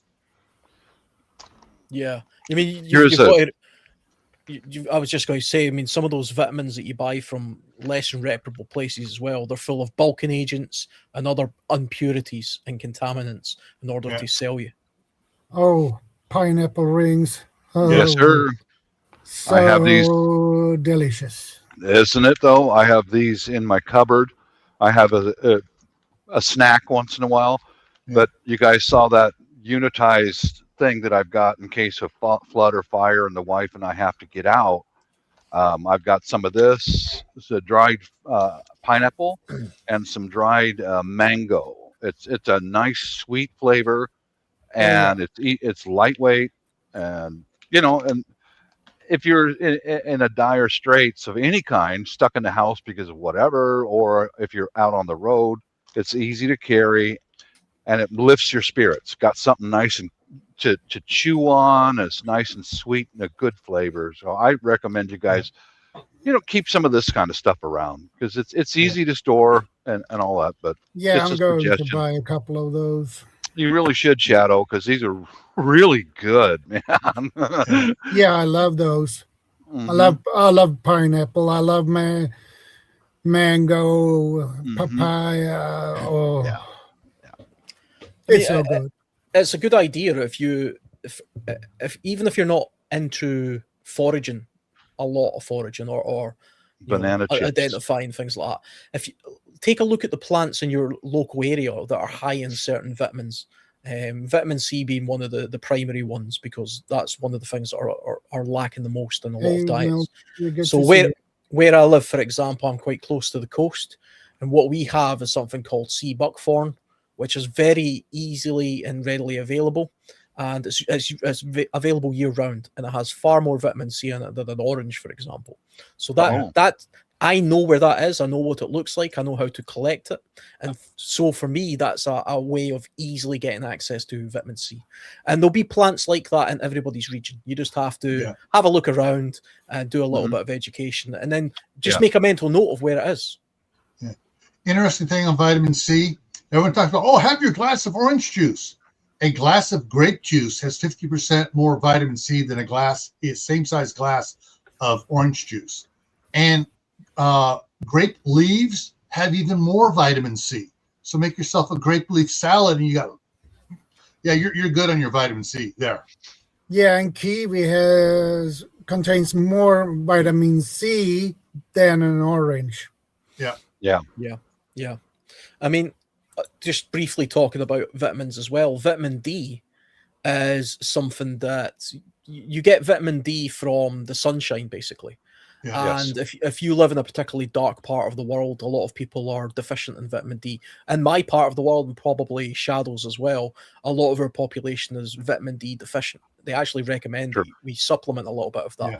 But in an SHTF situation, you're indoors a lot.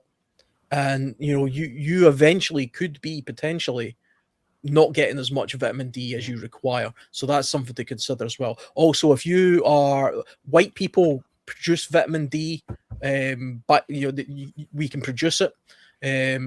From what I understand, if you are African, you don't produce vitamin D naturally, so you have to be in the sunshine a lot more because of the melatonin.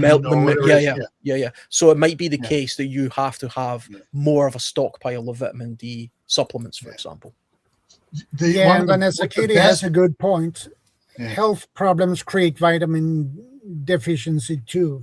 Yeah. So you need to take that in consideration as well. One of the best sources of vitamin D from plants is olive oil. Cold pressed olive oil is very high in vitamin D. So for you up in the northern one, start adding olive oil to your salads and to your cooking, and you'll get your vitamin D. I use olive oil for my pasta. Yeah, I use olive oil for everything now, because I've removed seed oils from my diet entirely. Apart from, and I can't avoid it completely, from fast foods and things. But in the household, it's good quality extra virgin olive oil. Costs a little bit more than seed oil, but it's way worth it. I recommend doing that, not just from a health point of view, but it's also a good thing to prep, because oil is a very good nutrient dense food source.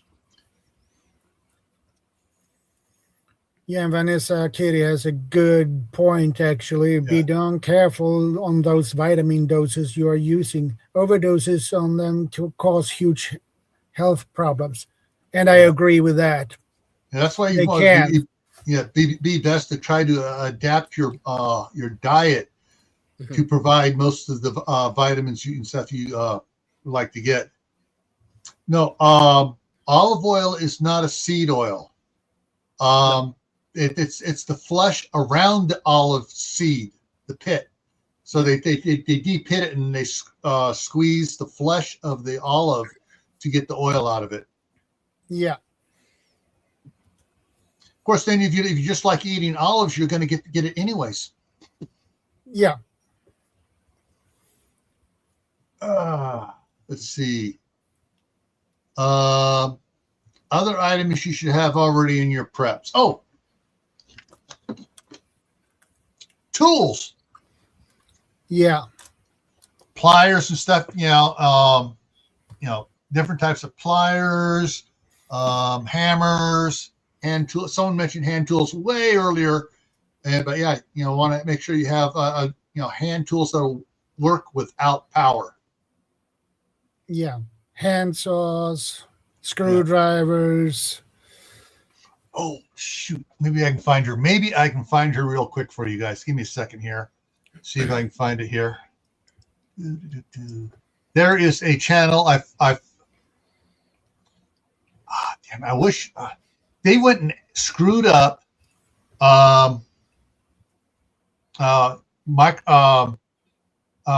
Chrome went and screwed up where it does stuff that I don't like it doing, and I'm trying to see if I can get it to. Okay, there we go. Damn it. Come on. Stop doing that. I don't want you doing that, you piece of crap. There we go. It's trying to make it side by side instead of pulling the window off separate. So I've got to try to work with it here to try to get it set up here for you guys so I can find some. But yeah, there are some really great channels out there or pages on like Facebook that had to cover tools and stuff, woodworking ones and stuff, amazing ones out there. They're all hand tools. And I'm going to try to find one here for you guys to show it to you if I can get it to work right here. All these, everyone's trying to go to AI thinking, oh, AI knows exactly what you want. No, AI does not know anything about what I want. I would say AI trying to do stuff for me is 99% wrong. I tell you what, see, sometimes just for fun, I put questions into ChatGPT about survival things that I am 100% sure of.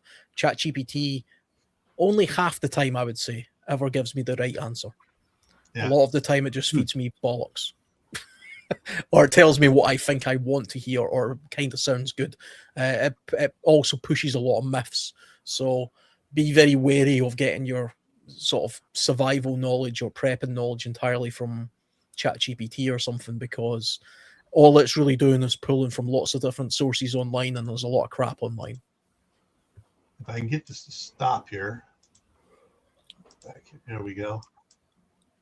Come on, damn it. Okay, there we go. If I can get it to stop. There we go. I'm going to share something here now. This is one that's here up in Canada, closer to Bob than it.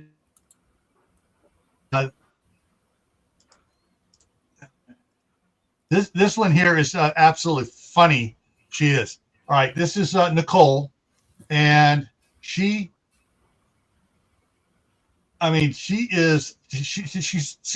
chops firewood for a living and stuff.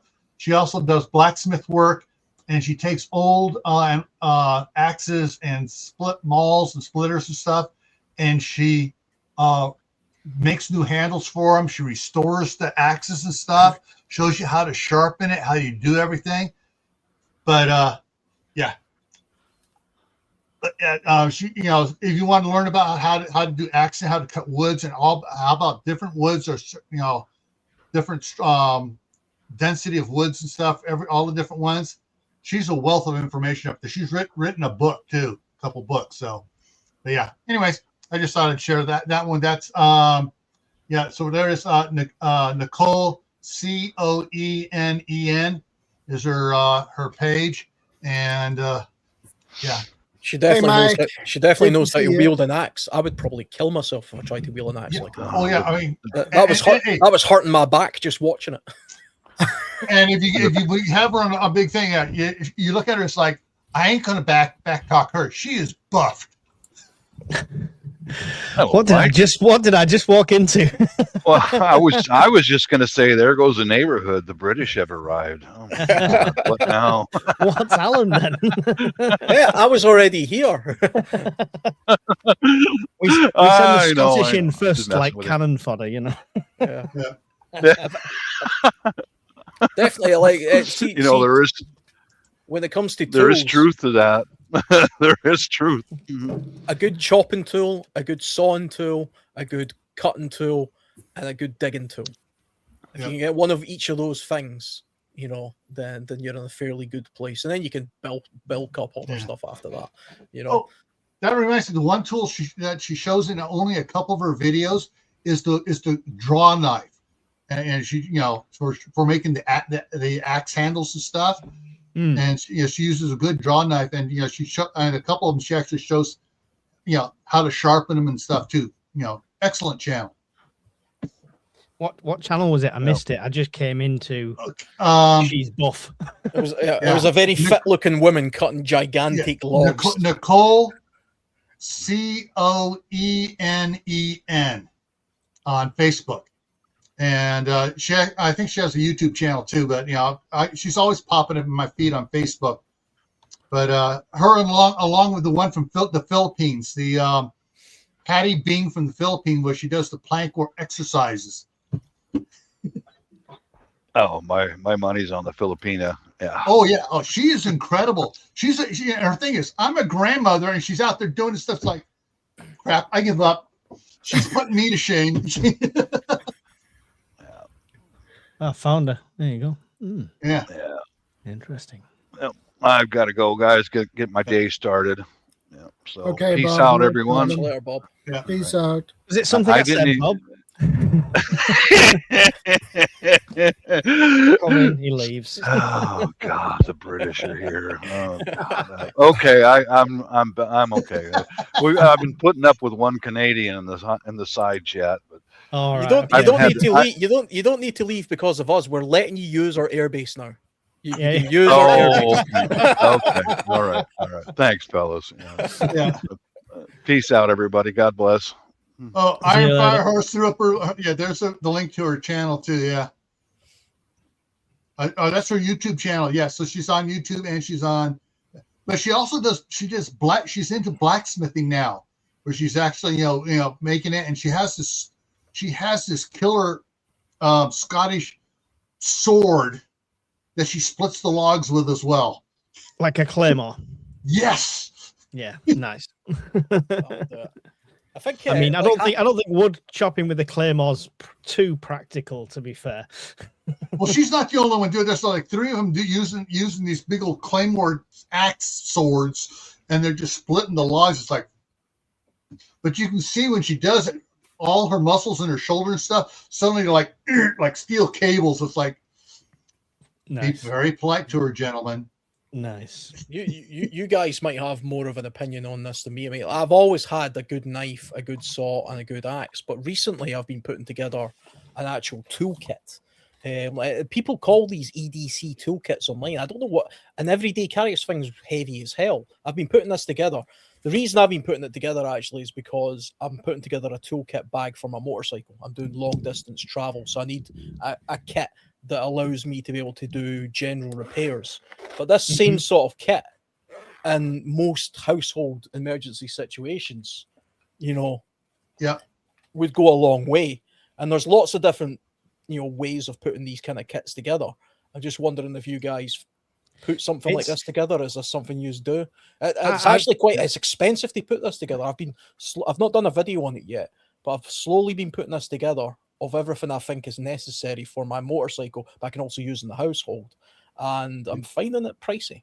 Heavy. Oh yeah. It's heavy. I tell you, I'm in the process of doing that, Alan, because in the process of doing all the work on my own car, which I've been doing recently just to save a couple of quid, I've been buying a lot more tools. So Lidl is great. Parkside tools, if anybody's had them before. There's Parkside tools in here. The ratchets are fantastic. Yeah, there's some great stuff with them. At the moment, they've got the sharpening stones in that I was talking about 30 quid on Amazon for about 6 quid. So it's unreal. But I've started buying tools for all the work, but then I've realized I've got this huge socket set and I need 3 sizes. I only ever need 3 sizes. And I've got this huge spanner set and I only ever need like 1 or 2 sizes. So I've started to pull them together like you've done. At the moment, it's just in a loose bag, but I do like the organization thing. So maybe I need to find a proper bag like that. I spent a long time trying to work out what size of bag I needed, and it was based on the exact length of the minimum length of tool that I need for spanners and ratchets to operate on, to work on a bike. For anybody that's interested, the bag I ended up selecting is called the Maxpedition Beefy, which I think is their largest organizer bag, actually. They do one called a Fatty, which a lot of preppers online seem to prefer, which is a little bit smaller. This one's called the Maxpedition Beefy. It cost me like 25 quid on Amazon or something. Yeah, £23.20 on Amazon at the moment. That's not really bad. good. It's really solid. It's a really solid feeling, nice bag. I like the bag. Cool. Yeah. Years ago, when I was working for a construction company, I was on one of the fuel trucks, and I got a 50 caliber ammo can, and I just started putting the most common sockets and in it, and the common wrenches and stuff in there, because it would all fit in there, and that way, if something was going wrong with one of the excavators or something, I could grab that out of the fuel truck, go up there and start wrenching on it, start getting stuff broken down. So when the mechanic got there with his bigger toolkit, I had stuff set pre-done for him. He could hop in there and fix it a lot quicker. And but I have one of those I keep in my pickup, because from that I just went ahead when I left that company, I'm going to put this in my truck, and it's great. It's heavy duty. If I knock it over, it stays locked, and you just pop it open and go through, pull out the tools I need, and go to work on it. I think having a condensed tool specific setup is the way to go. I mean, like I say, I'm doing that specifically for a motorcycle, so I only take the Allen keys that motorcycle requires, only take the wrenches that requires, etc. I mean, I've been building that kit from this kit, which is obviously a lot more heavy, but that's a household kit. That's what you have in your house. But I'm kind of surprised. A lot of preppers call these EDCs, and I don't. To me, it's too heavy. But EDC for me, people have a delusion of EDC. Yeah, and they call things EDCs, but then you say, right, okay, so you're going to a wedding, you're going to wear a suit. Where are you going to put this alleged EDC while you're in the suit as a guest at this wedding? Your EDC I agree. is literally what's in your pockets. What you've got. I've got most of my EDC in my pockets as we talk, which is a multi-tool, which is a lighter, an element lighter, and a torch, all in one. Yeah, stuff like that. That's your EDC. Yeah, I got my wallet, I got my knife, and I got my keys. That's what I carry all the time. I mean, if you're walking around into a wedding with like a blade hanging out, this is my EDC. I'm just going to hang this on here. It's going to go well with my bridesmaid's dress. It depends where the wedding is, whether or not I'm going to have something in the small of my back that carries a quick change on it, so it can. I'm a fan of the Viking weddings. Mike, I like how you say it goes with your bridesmaid's dress as well. Yeah, my bridesmaid. I'm glad somebody cottoned onto that. Oh, I saw a wedding video it's posted both on YouTube and on Facebook.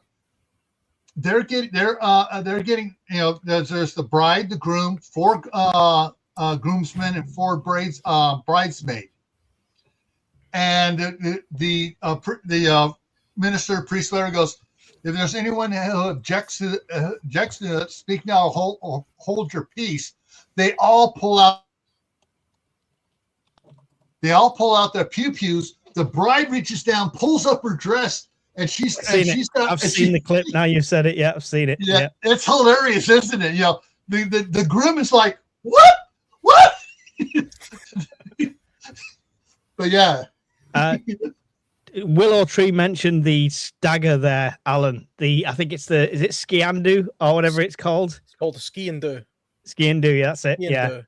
It's a dagger that traditionally you keep in your sock. It gets used for a lot of people think it was like a suicide tool. It's still permissible in most places. There are some venues that will say, you know, put it at the front desk or whatever. But legally in Scotland, for cultural reasons, at weddings and things, you can legally have a real ski and do in your sock. You know, good to know. You might have to hand it over at the bar if you go into a bar or something like that. But I mean, a good dagger generally is, we're talking about cutting tools and things that everybody should have. Even if you're a prepper, you should have a good fixed blade knife. Honestly, have something solid that you can chop wood and prepare food with, and actually is functional. I've been well impressed. You know, I need to send you the link for this, Alan. This is the one I'm giving away on my Patreon. But as soon as I got it through and started playing with it, I was well impressed with this. It's Smith & Wesson. It's a good chunk of metal. It's got a rubber handle like the old Mora ones. It feels so comfortable, such a good grip, such a good weight. Is it made by the actual gun company? Smith & Wesson, yeah. And it's so it comes with nice sharpening block with it as well. And honestly, absolute bargain. It's not a neoprene where the blade gets stuck either. It's got the plastic receiver in the holster, so it sits in nicely. But honestly, it definitely price, I've been well impressed. Yeah, I think everybody should have one good solid fixed blade knife, a full tang fixed blade knife, something like what Mike's got there, or something more the bushcrafty sort of version, or something like that. If you love the bushcraft ones, but some of them have a price tag, Alan. Whoa! Oh yeah, I mean you are paying for premium metals and things like that. This one, for example, I think I said I've had this for years. This one. This is an Enzo Trapper with a curly birch handle. It uses 01 tool steel and a Scandi grind. I'm sure I paid something like £60 or £70 for this. It's probably about £150 nowadays. You know, so the price of the knives have went up considerably since then. That said, I mean, if you move away from the fixed blade full tang, which means the metal goes all the way through the handle, if you can legally carry them, you know, you can't legally carry this in the UK, you know, small pocket knives and things like that, something like these Kirkshaws and stuff. Yeah, those little knives there, they're really inexpensive, those ones. And I have mine. Yeah.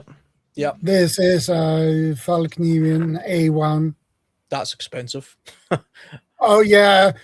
When I bought it, it cost me $1,999, so almost $200. Yeah. Now this knife has gone up in price a lot. So the thing is, to me, a lot of people will be sitting here listening, saying, "I'm not paying £150, £200 for a knife. It's an investment." Sub £50. You can get you can get a good knife for sub £50, no problem. I'll tell you another brand to look out for as well. I only noticed it. Remember that? Did you see that stupid Bear Grylls thing where it was celebrities and then they threw them into the middle of the forest and Bear hunted them down? Never seen it. It was another one like that, but he kept putting the message for them on the table with this knife, and I thought it looks quite good, and it was a Whitby knife. And basically, which is ironic that Bear Grylls was advertising it, because they look like a rip-off of Gerber's, but they're a fraction of the cost. But I've got one in my camping gear, and they are solid, absolutely solid, and they are really low-end price tags for people. Another common, relatively inexpensive knife that's favoured in the outdoor space is Mora knives. Mora make a lot of great knives. Most people have got them. Most of us will have them anyway. I've got 2 or 3 of them kicking around. Yeah, and they have all different kinds of functions, all different kinds of use, different metal types as well. Most of them aren't full tang. There is one called the Bushcraft Black Mora, which is a full tang knife, I believe. But you don't need a full tang knife to get by most situations. You really just need that if you're processing a lot of wood and stuff. If you're whittling with like a little blade, like this is similar to the Moras, but if you just got something like this isn't full tang. It's about 3/4. Did you get that from Sterling? Did you get that from Bushware? I did. Got it from I reckon Bushware. that's their knife. That's their version of a Mora. I recognise it because I have one. Bushware, yeah, and it's solid. And that's all you need. If I'm caught short, and I mean, I'm sure a few of us have been there, and I've had to cut tent pegs and make my own little tent pegs. This is the ideal little knife. Don't really need it to be full tang from that. I'm not going to put that much force through it. Yeah. This is my main knife, and this is my secondary knife. This is a Mora companion. Mm-hmm. Yeah. Nice little blade. Yeah. This is one of my boot knives, because it can either go on my belt or it can go down my boot, pop it loose, and it's got a nice. Is that a double-sided blade like a dagger? Yep. Yeah. I also have a boot knife right here. Yeah. But I also have this. Always about size, Gil. I got the big brother for it. This is the Gerber Mark II with the it's got the it's almost like grabbing sandpaper. It does. You have your hands are covered with red stuff. It's not going to slip out of your hand. Yeah. This was designed and made for the United States Marine Corps. I was about to say that World War II. That looks like a combat knife. I also have my boot knife. This is a Smith & Wesson HRT. What I like about this one, it also happens to have with it a. It doesn't want to come out. It's got a sharpening stone in here. I like how it's turned into a knife show and tell. We're surrounded by knives and we're just looking around. Your boot knife, Shadow, actually looks very similar to the one I've got. The one I've got is who makes this one? It's called Counterattack 2. Okay. Which I believe was featured briefly in the John Wick movies. So it must be it looks like a similar handle pattern to yours. Yeah. Yeah. It's quite robust. It's a nice little knife. The thing about these dagger type style knives, because they're sharp on both ends, it literally means if you're doing a lot of cutting and slicing, you've got double the amount of edge. You know, when one starts getting dull, you can use the other side. You know, I'm not going to be stabbing nothing, but if I'm slicing a lot of things, that's what that's for. Speaking of sterling, they were from there as well. These are no longer mine though. These are for like a meat processing kind of thing. Muddy, they're called. And they were from that shop in Stirling as well. And the other one in there is obviously for back cutting. It's got the blade on that side. Yeah. But they're Hawkinses now. Awaiting delivery. I had to, honestly, you say I was surrounded by knives, Alan. You're not kidding. I've had to start getting rid of some because it's just ridiculous. It becomes a slight addiction. That's the biggest blade. I've got 3 machetes. There's no way I'm going to find the use for 3 machetes. I don't know why I've got them. Well, this is actually a Malaysian parang. So it's not a machete. Nice. It's a very specific tropical tool. It's actually the interesting thing about these kinds of tools is they're actually blunt here, so you can hold them like this, and then for more detailed work, for more detailed precision work. It's for preparing food and building shelters and things like that. It's quite a heavy blade, so it's designed for building shelters as opposed to chopping your way through the forest. Yeah. My other knives are out in the pew pew safe. I got like 8 katanas out there. Yeah. And I've got a couple Bowie knives, and I've got one from Buck that was designed to be used by the Navy. That can be used. It has some pins on it, so you take it, you can toss it up and turn it into a grappling hook, and climb. And has on the pommel, it has a spinning thing on it that has a hole in it, so you tie your rope to it so you can use it to climb up with. But my favorite all-around knife ever is the one I get from a company here called Harbor Freight. They carry the Gordon. What I like about this is, the blade's dull. blades to I take it out. Yeah, it's just like a thing yeah. you don't. Yeah. Put the blade in, boom, that fast. Yeah. I have 8 of these around the house in the shop. I've got a couple of mini versions of them where it's the smaller blades. They're handy for like box opening stuff. But my favorite is upstairs in my bedside cabinet in case I need to do emergency whittling in the middle of the night. Yeah. Which is the British MOD survival knife. Not an original, a replica one, but I got it from the bug out from Lee. Yeah. But it's just a meaty lopping, those box cutter type knives as well. They're probably the most useful knives in and around about the house, because you can do everything from strip wires to prepare food to prepare clothing. You can do repairs with them, all sorts of stuff. Yeah, here it is. Well used. Yeah. Well used, Rolson. They're not mixed. I mean, I'm disgraced in showing this. Look how rusty my blade is on there, but it still does what it does. It's there because Amazon packages come, and I'm here. Exactly. That's every unboxing I do for my videos. You see, I reach out here. All right, here's my everyday carry. Box is open. Yeah. The thing to remember about bladed items as well is there's no. A lot of people always say, "What's the best knife?" There is no best knife, because they're just tools, and you have to have a specific tool for the specific environment you're in. Even when I was showing my big parang here that's meant for the tropical environments, on the sheath of this parang, I have a Mora, a stainless steel Mora, because that's a more practical. I can't gut a fish with a parang particularly easily, but I can with a stainless steel Mora.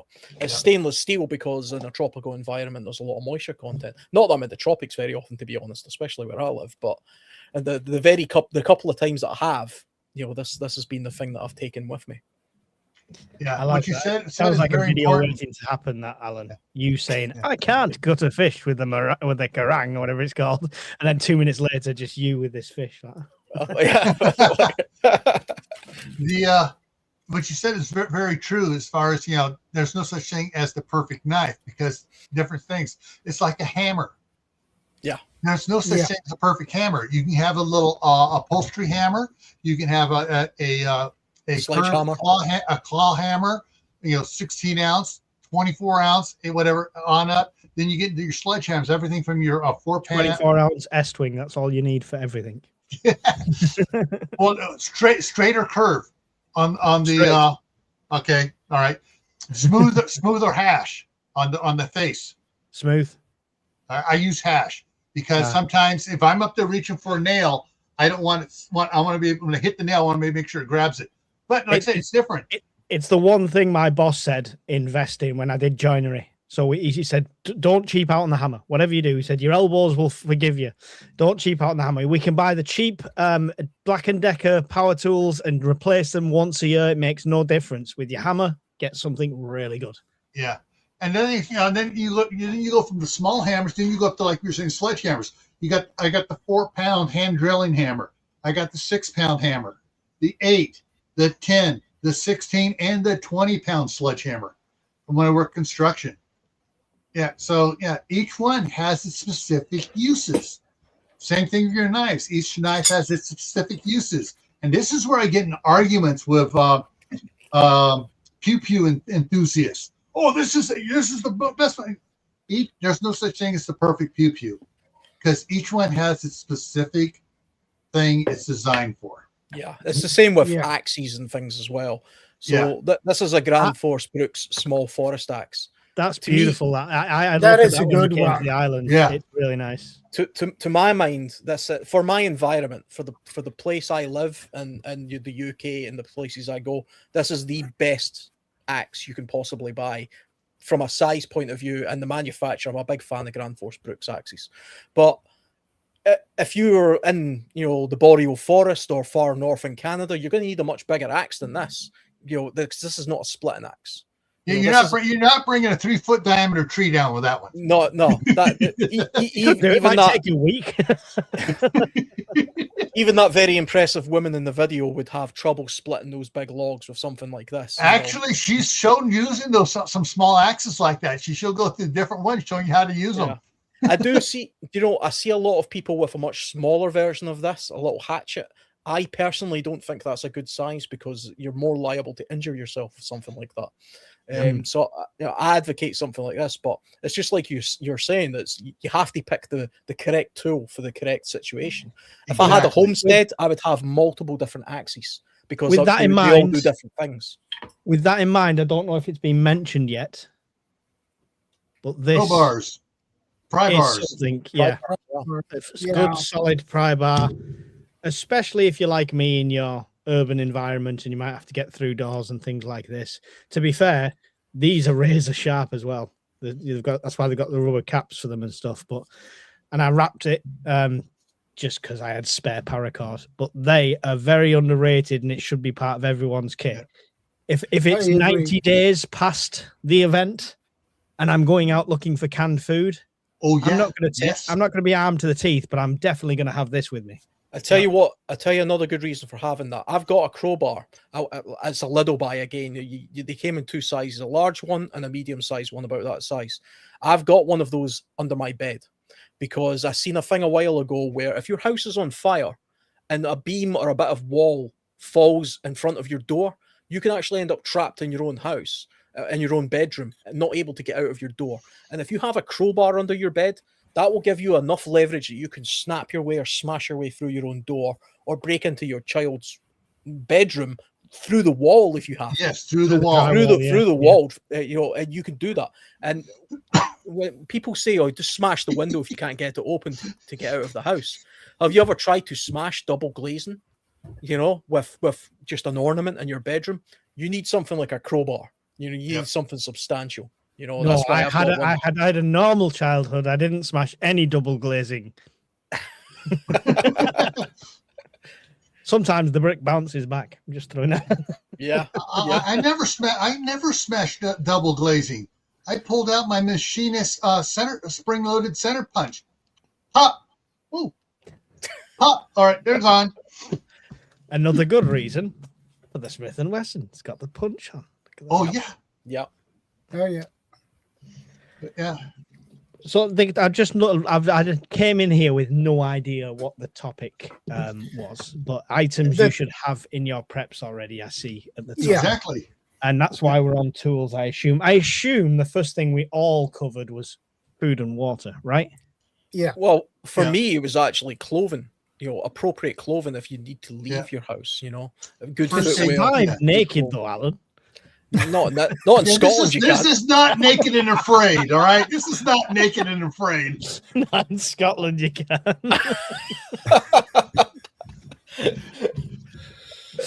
I just wanted to make sure like food, water is covered because it's all good having streams showing all fancy tools, but anyone that's new to prepping, get food and water. Get food and water, medicine, clothing, skills. Oh, yeah. I tell you what you should already have is the medical preps. Yep. We covered that. We covered that, yep. That's good. That's good. Specifically, everything that your family needs. So if someone in your family needs an EpiPen, make sure that's in the first aid kit. If someone has other allergy, an inhaler, make sure you have an extra one in the first aid kit. All right. I can't tell you how much. I hate the term IFAC. Individual first aid kit. No. It's a personalized first aid kit. If you get it from Temu, it's I fucked, not I fuck, because it just won't do anything. Quick, get out that tourniquet. Pip snap. Oh no. Somebody mentioning cordage. Cordage is definitely good quality cordage at different gauges is something everybody should have in their preps or to transport. And it's a very underrated thing. A lot of people just don't realize how useful cordage is for everything from repairing clothes to holding parts together to carrying things. And I mean, kind of like the knives, we're all now looking around our rooms to see what we can pull out here to sort of demonstrate that we have. No, I'm on a sea of envelopes I'm trying to clear. All right. I was looking for some of my cordage here. As a scoutmaster, we made our scouts do the woggle. Braid a woggle out of the cordage. Yeah. So they would make for the neckerchief slide, the woggle, we teach them how to make that. But then we found out this one company makes it that has the glow in the dark cordage. So like in your tents, you put it up on your tent, the lines on your tent, so you can see it and not trip over it in the middle of the night when you have to go take a leak. Yep. So yeah, cordage, just a whole bunch of different types of cordage, different grades on it. There is one that actually has a reflective fiber in it, so that when the flashlight hits it, you can see stuff while you're camping there, so you're not tripping over things. Yeah. You can actually get I think it's called Survivor Line or something, which is basically 550 paracord, but inside it has a little piece of wire, it has a little piece of fire cord, it has, it's like a I've seen that. like a multi-tool of cordage. Yeah. I've never tried it. What's it called?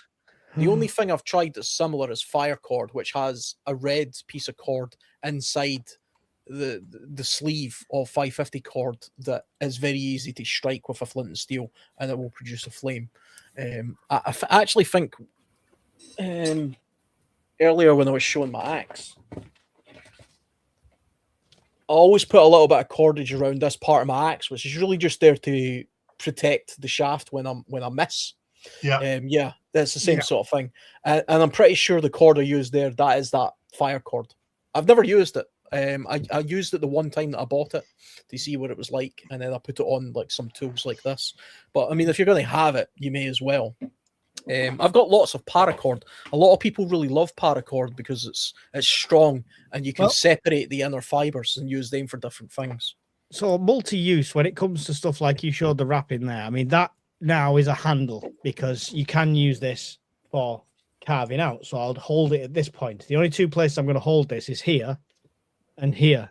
But the other thing for me, Alan, is if you put 2 reels of cord in your bag, that's real estate that's taken up in your bag. If it's already on your tools like that and on the crowbar, then it's not taking up space in a bag. Yeah, it makes about paracord makes is a you lot. can do so much. Yeah. It makes a lot of sense. Like even here, so this is one of my larger fire steels, and you can see. So that's a small one, Alan. So I would consider this to be pretty big, at least above average anyway. But you can see, I mean, in addition to having just the ferrocerium rod, I've also wrapped Gorilla Tape. I've removed this had a plastic handle. I removed that because it's useless, and I've put Gorilla Tape there, which I can use for setting fires and repairs and things like that. Yeah, and then I've attached a braided sort of 550 paracord there, and then just on the end. Did you do that braid yourself? I did not do that braid myself. I did once learn how to do it, and I'm not very good at it. But you can buy these. You can buy these. I can do the standard one, not like that. That's a bit fancier than the one I do. This is a fancy one. I didn't do it myself, but I mean it's quite easy to do. I did the one on my axe, and I did one on my keychain. But to be honest, I moved away from paracord a long time ago. I don't carry a lot of paracord anymore. Now I use bank line. That's more practical. And you get that comes in different gauges as well. Tarred bank line, you get it in number 32 and number 12, and various other sizes, but those are the 2 that I use. All right. And Vanessa says carving tools for making spoons and spatulas. Yeah. Fire safety, that's another thing. Yeah, that too.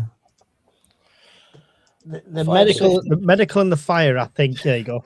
The medical and fire, I think a lot of people overlook. Unless you've already got it in your home, you already overlook it. Here you go. 200 packs of matches, 32 count each pack, $14. Fire starter tool. The Zippo fire starter kit with the for starting a fire in the wet. Zippo ferro rods, 2 tools, emergency multi-tool. This is the one that fits the size of your credit card. So it has. I've got a few of them. Yeah. Okay. Then this one here. This is what I rarely see anybody has this. This is the Fresnel lens credit card size magnifier, which you can use to start a fire with. Oh, your P51 can opener.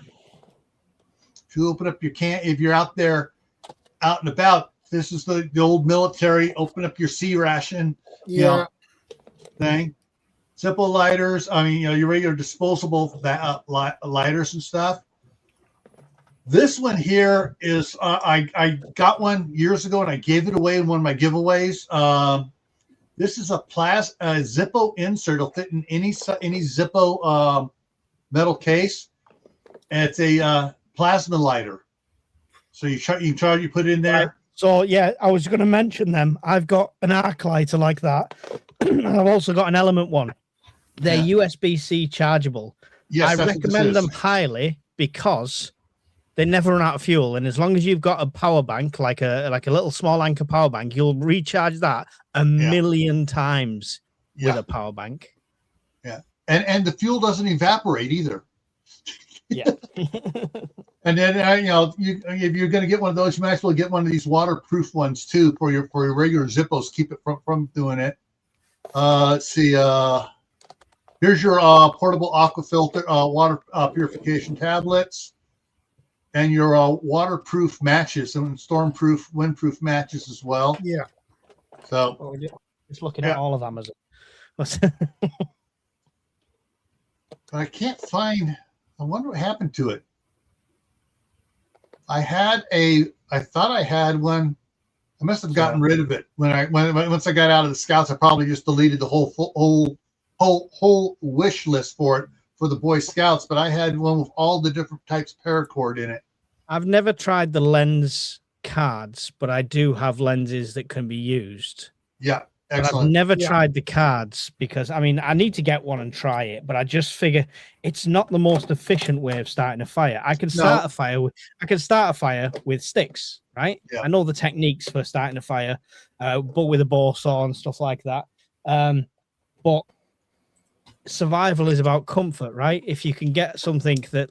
This is one of the ones I was on about, not the arc one like you just saw, Gil. It's similar, but it's got the torch on the front. But what it is, do you remember the glow inside your car lighters? Yes. Yeah. So it's an element like that. So it heats up with electricity the same, very quick. Yep. But it's USB chargeable and super bright torch on the other side. Yeah. So they honestly...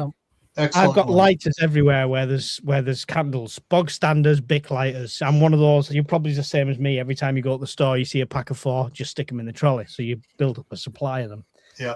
But I think all of them are a countdown clock. These are the ones that will carry on going when the fuel runs out. And Mike, Fire Dr. Ninja Turtle says, I have finally emailed you to the correct email address. Awesome. I'll check it out. Appreciate it. Turtle Ninja at the top of the box. I will have a look at that afterwards. Cool. Awesome. Yeah. See, now we're talking about knives, and I'm starting to get marketing emails through straight away. Next tool EDC sorted. Micro sailor scissors from what's it called? Heine Haynes. They're a good company, to be fair. But... I keep getting adverts for the coin knife for some reason. It's literally a knife the size of a coin. It's like a little razor knife in it. Actually, it looks kind of cool. I don't know why I keep getting bombarded with it. I feel like I'd do more damage to myself with something like that. Like, it's so small that, oh, shit, I've just cut a finger off. Yeah. You know? Yeah. These I really like. I'm going to put this on screen. For the UK, anyone in the UK... I want to show this, and I want to be careful how I say these things, but I still want to show it. Share screen, this one. Okay. Isn't it sad we have to police the way we speak in this country? It is. This is a spider core. So it's a UK folding knife. Not locking, but it does have a stiff connection, right? So it doesn't close in very easily. It's within the legal limit. Now, the difference between this and another, and for example, my multi-tool knife, which is probably about the same length. It's probably a if you look on my little screen at the bottom here, that's probably about the same length. What's the difference between them two knives? If you multi-tool one locks. Locks. Yeah. No, none of them locks. None of them lock. Yeah. The difference is that's intimidating. If that's an EDC and you've got to defend yourself or show that you can defend yourself, that spider core one, because of the width of the metal, not the length, it's more of a presence in your hand and it looks more intimidating. And it's a horrible thing to say, and we hope we never have to use it in that kind of way. But if you're going to get an EDC in this country, something like this Spyderco one cost you a lot, but it looks the part, and hopefully that's the look of it is enough for you to never have to use it. Yeah. Funny thing about that Spyderco knife, the first time I seen that, I was watching a YouTube channel, the Black Belt Barrister. I know him. Yeah. And he whipped that knife out to open his letters. He's like, this is my favourite knife for opening letters. And I quickly looked it up and I was like, 120 quid to open your letters. Well seen, you're a lawyer. You know what I mean? Got a question for you guys over there in the UK. Straight old-fashioned straight razors, legal. Yeah, you can't carry them around the street though. Okay. Yeah, you can legally own just about any kind of blade really in the UK in your house. You know, I could own a sword if I owned a sword. You know, I was showing you my parang earlier. You can legally own those, but you can't take it in the street without a very good reason. So the only time I would be able to take my parang somewhere, for example, is if I was literally going to the airport to get on a plane to go to the jungle. You know, if somebody pulled me over and says, "Why have you got that?" I could then say, "This is why." If I was just in a local woodland and I was using something like that to, you know, prepare wood, it would be questionable because that's the wrong tool for the wrong job. But I would maybe get away with it if I was in the woods. If I was walking down the street, there's no reason for having that. Unfortunately, we also live in a country where, you know, there's terms used like zombie knives and stuff by the press and MPs. Yeah. So if a knife looks kind of scary, they think it's some sort of special knife and they ban it. They just put blanket bans on things, and they have these ridiculous laws. That's why we can't get that spear anymore, Shadow, your Talon spear. That's why we can't get that, because that now, with the blood channels in that and the gaps in the blade, it comes under the zombie knife category. Yeah. So I've actually been in touch with Raven Forge and said, this is what we used to be able to get. We can't anymore. But if you can make a tactical spear that falls in the rules, there's a big market for it. So hopefully they're coming up with that. The sad irony of it is, guess how many gangster kids are running around stabbing each other with these kind of tactical looking tools? None of them. Absolutely none of them. They're using kitchen knives. Kitchen knives. Yeah, kitchen knives. You know. Yeah. It's a zombie. They said the zombie knives were street cred. That's why they had to get rid of them. Yeah. Ironically, as well, some of the see the old zombie knives that have got fancy colored handles and big weird shaped blades and stuff. They're garbage. They're printed metal. They would actually snap if you were to use them in a practical way, like in the woodland or something. They were shitty showpieces for people's walls. They're complete junk. But of course, you can turn anything into a weapon. You know, if I was running around the streets with a hammer, you could kill somebody with that. Probably easier than one of these fake knives. Screwdriver, anything. Yeah. Yeah, you can use an owl to stab someone with. You could even use an IKEA lamp if you're skilled. Yeah. Give me your wine. Well, CR mentioned pencil sharpener. I have one. Yeah. Metal. Good two for different sizes. Good for getting a little bit of shavings together where you can light a fire. You know, you can use a stick. You don't just need sharpen pencils with it. All right. So we were talking about stuff before. So I got this on order. So every 2 months I get a pack of the orange and a pack of the cherry. This is the I'm going into it here. This is the So this is the grape electrolyte drink mix, and I love grape and I love cherry. So, but this I get a pack of this and a pack of the cherry every 2 months. And in the wintertime, I don't use it hardly at all. But come summertime, I go through this like you wouldn't believe out there in the hot sun. So, but there are all sorts of different flavors on it. But so this is one of the good electrolyte ones that don't have a lot of crap in it.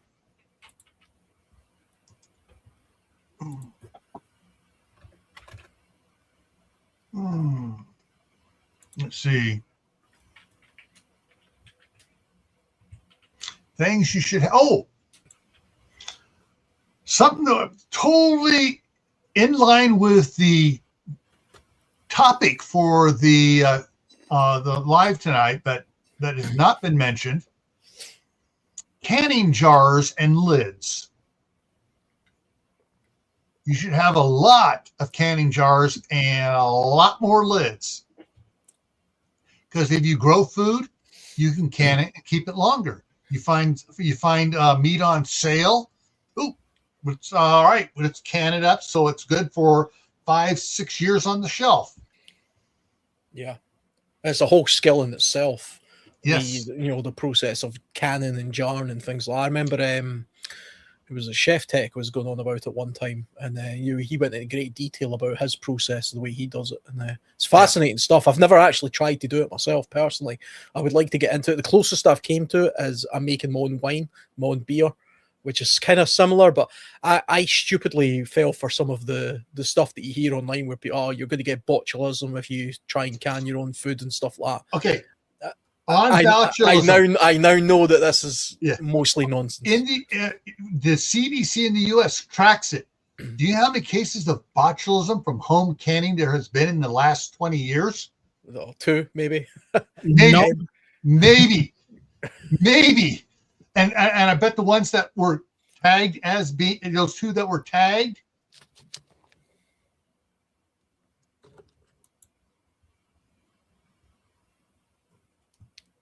He's holding that pose very well.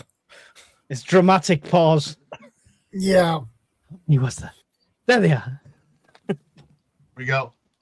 You froze up there. You froze. Yeah, up. I know. It was my video card froze up on me, and it tried to kick the camera out. So we're actually from commercial canning, store-bought food. Yeah. But yeah, when it comes, if you want to look, the easiest thing to learn canning on is canning saline water solution for your medical supplies. That's the easiest to start with, both pressure canning and water bath. The next easiest thing, making jam. I've got strawberry some jam, blackberry jam. That's very easy to water. And I started growing up when I was less than 8 years old, helping my grandmother do blackberry jam, because we had blackberry vine, rows of it set up there for making jam. The first time I pressure canned, it's on a live stream on Grayman Prepping, and I did a live stream of it, and I had Tammy there on one of the windows making sure I did it right. And it just really went perfect. And yes, nice. And now I've done a whole bunch of canning, because once you get over that first hump of, okay, am I doing it right? Am I going to screw it up? Once you do it the first time, next time you do it, it's easier. That's this year. Alongside the gardening is canning this year. That's what the plan is. Can I mention there's something we mentioned on tools as well? I think we mentioned it the other day, but a shemag is one of the ultimate tools that I think everyone should have. Anyone saw me today at the water park, I would have this around me. I want to play a game. I have 3 or 4 of them. I want to play a game. Right. I want all the uses for this. All the uses for a shemag. Who wants to start? I can think of a few. I can also tourniquet. After this, I'll also throw in a competitor for a shemag. But you can use it as a stookie. Fantastic for holding up your arm and things like that. Yep. So medical, we got tourniquet, we got sling, filtering water. You can collect food with it, berries and mushrooms and things. Hobo sack. Yep. What did you say, Alan? Pre-filter for water. Yeah. Yep. Char cloth. You can make char cloth from it. Char cloth and a natural tinder as well. It's a good tinder initially for starting a fire as well. You can use it to heat your body and cool your body. You can, yes. Dust rag, keeping sand out of your face and out of your mouth. That's why they use it in the Middle East a lot. Dust mask, yep. Garment, of course. Cold and wind protection. Heat and sun protection. Drop it in a river, put it over your head. It's amazing. Repairing clothes. Anybody have that one down in their things? So No, but I got something for invisibility. Works well with the green screen. So if you get the right side, Gil is cloaked. He activated his cloaking system. if you get the right side of a shemag, you can pull one of the threads, and it will pull. The reason it's in this cross stitching kind of pattern is you can pull one out all the way down, and you can have it. There you go. So now this. Oh no! It's no brain. So this now, that's come straight from that shemag. It's a solid piece that you can then do clothing repairs with. Yep. So there That's you go. awesome. Shelters, all sorts. Signaling. The thing is, you have to, if you're buying a good shemag, you have to make sure it's a good one, because there's lots of crappy, cheap material ones out there. Mr. Wildebeest, how dare you? Toilet paper, he said. I would rather walk around with a shitty ass than stay in my shemag. You could use that as a nappy as well, one of those sort of, or even a thing to wrap a baby up and carry around your chest, all that kind of stuff. You can, if you fold it in a triangle and know how to do that kind of thing. It's a multitude of uses. Have it sat in there. I would say make sure you get one that's genuine 100% cotton and not one of the cheap, crappy ones that you can buy online. But do you know what I would throw in there that I think is a competitor for a shemag? Go on, I want to hear this. Because I've got something that does all of those things, but one thing that thing doesn't do. Okay. That is a sniper veil. Okay. 100% cotton sniper veil. Does every single thing a shemag does, but I can veil myself and see through it, which you can't do with a shemag. I can still see you, ish. Hardly. So can you pull a thread from that? Do you know what? I don't know, but I would imagine so, because it's just all it is cotton. It's just cotton. So if I ripped the corner of it, I'd probably be able to pull a thread from that as well. But I mean, you would think, yeah, but it's got holes in it, so you can't filter water. If you fold it over enough times, a couple of times like this, you can filter water through it as well, and it works the same way. To my mind, and you might disagree with me, this is the same dimensions as a shemag. I think this does Alan, I've found a video we can do together, Alan. We can have a versus. We'll have a versus.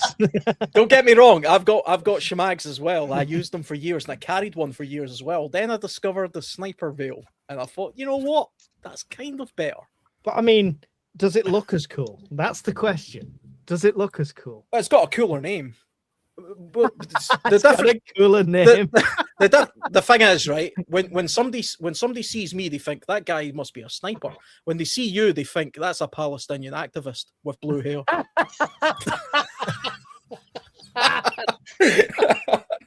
That's the vibe I generally give off. That's the vibe.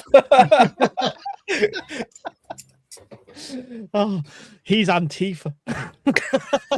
No, that's the wrong. Yeah. It's green. It's not white. Get a white one. It means something completely different. Yeah. Anything Greta Thunberg wears, I refuse to wear.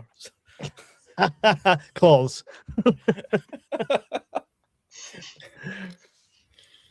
Oh. What's that? What was that one? Sorry, I missed that. It came up on screen. One looks like a sniper, one looks like a terrorist. Excellent. Yeah. Out of the two of us, guess who's going to get a seat on the train? There we go. As the carriage empties. The interesting thing about a sniper veil, actually, as well, see, from a camouflage and concealment point of view, a lot of people in the military, the British military, they use these like scarves. So they actually just wrap it up and they use it like a scarf.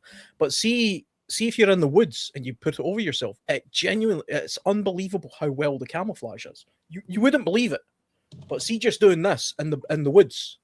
Hey, where'd he go? Where'd he go? I don't see him anymore. Exactly. Can't see me. You know what I mean? I blend right into this spare room. But I think I need to buy one myself. No, don't get taken in by it, Shadow. It's make sure you get a gimmick. You'll filter your water and you'll have dead flies floating in it because it'll have worked its way through all them massive holes. It's not worth it. It's even a fishing net. You could use it like a I was thinking of the camouflage purpose.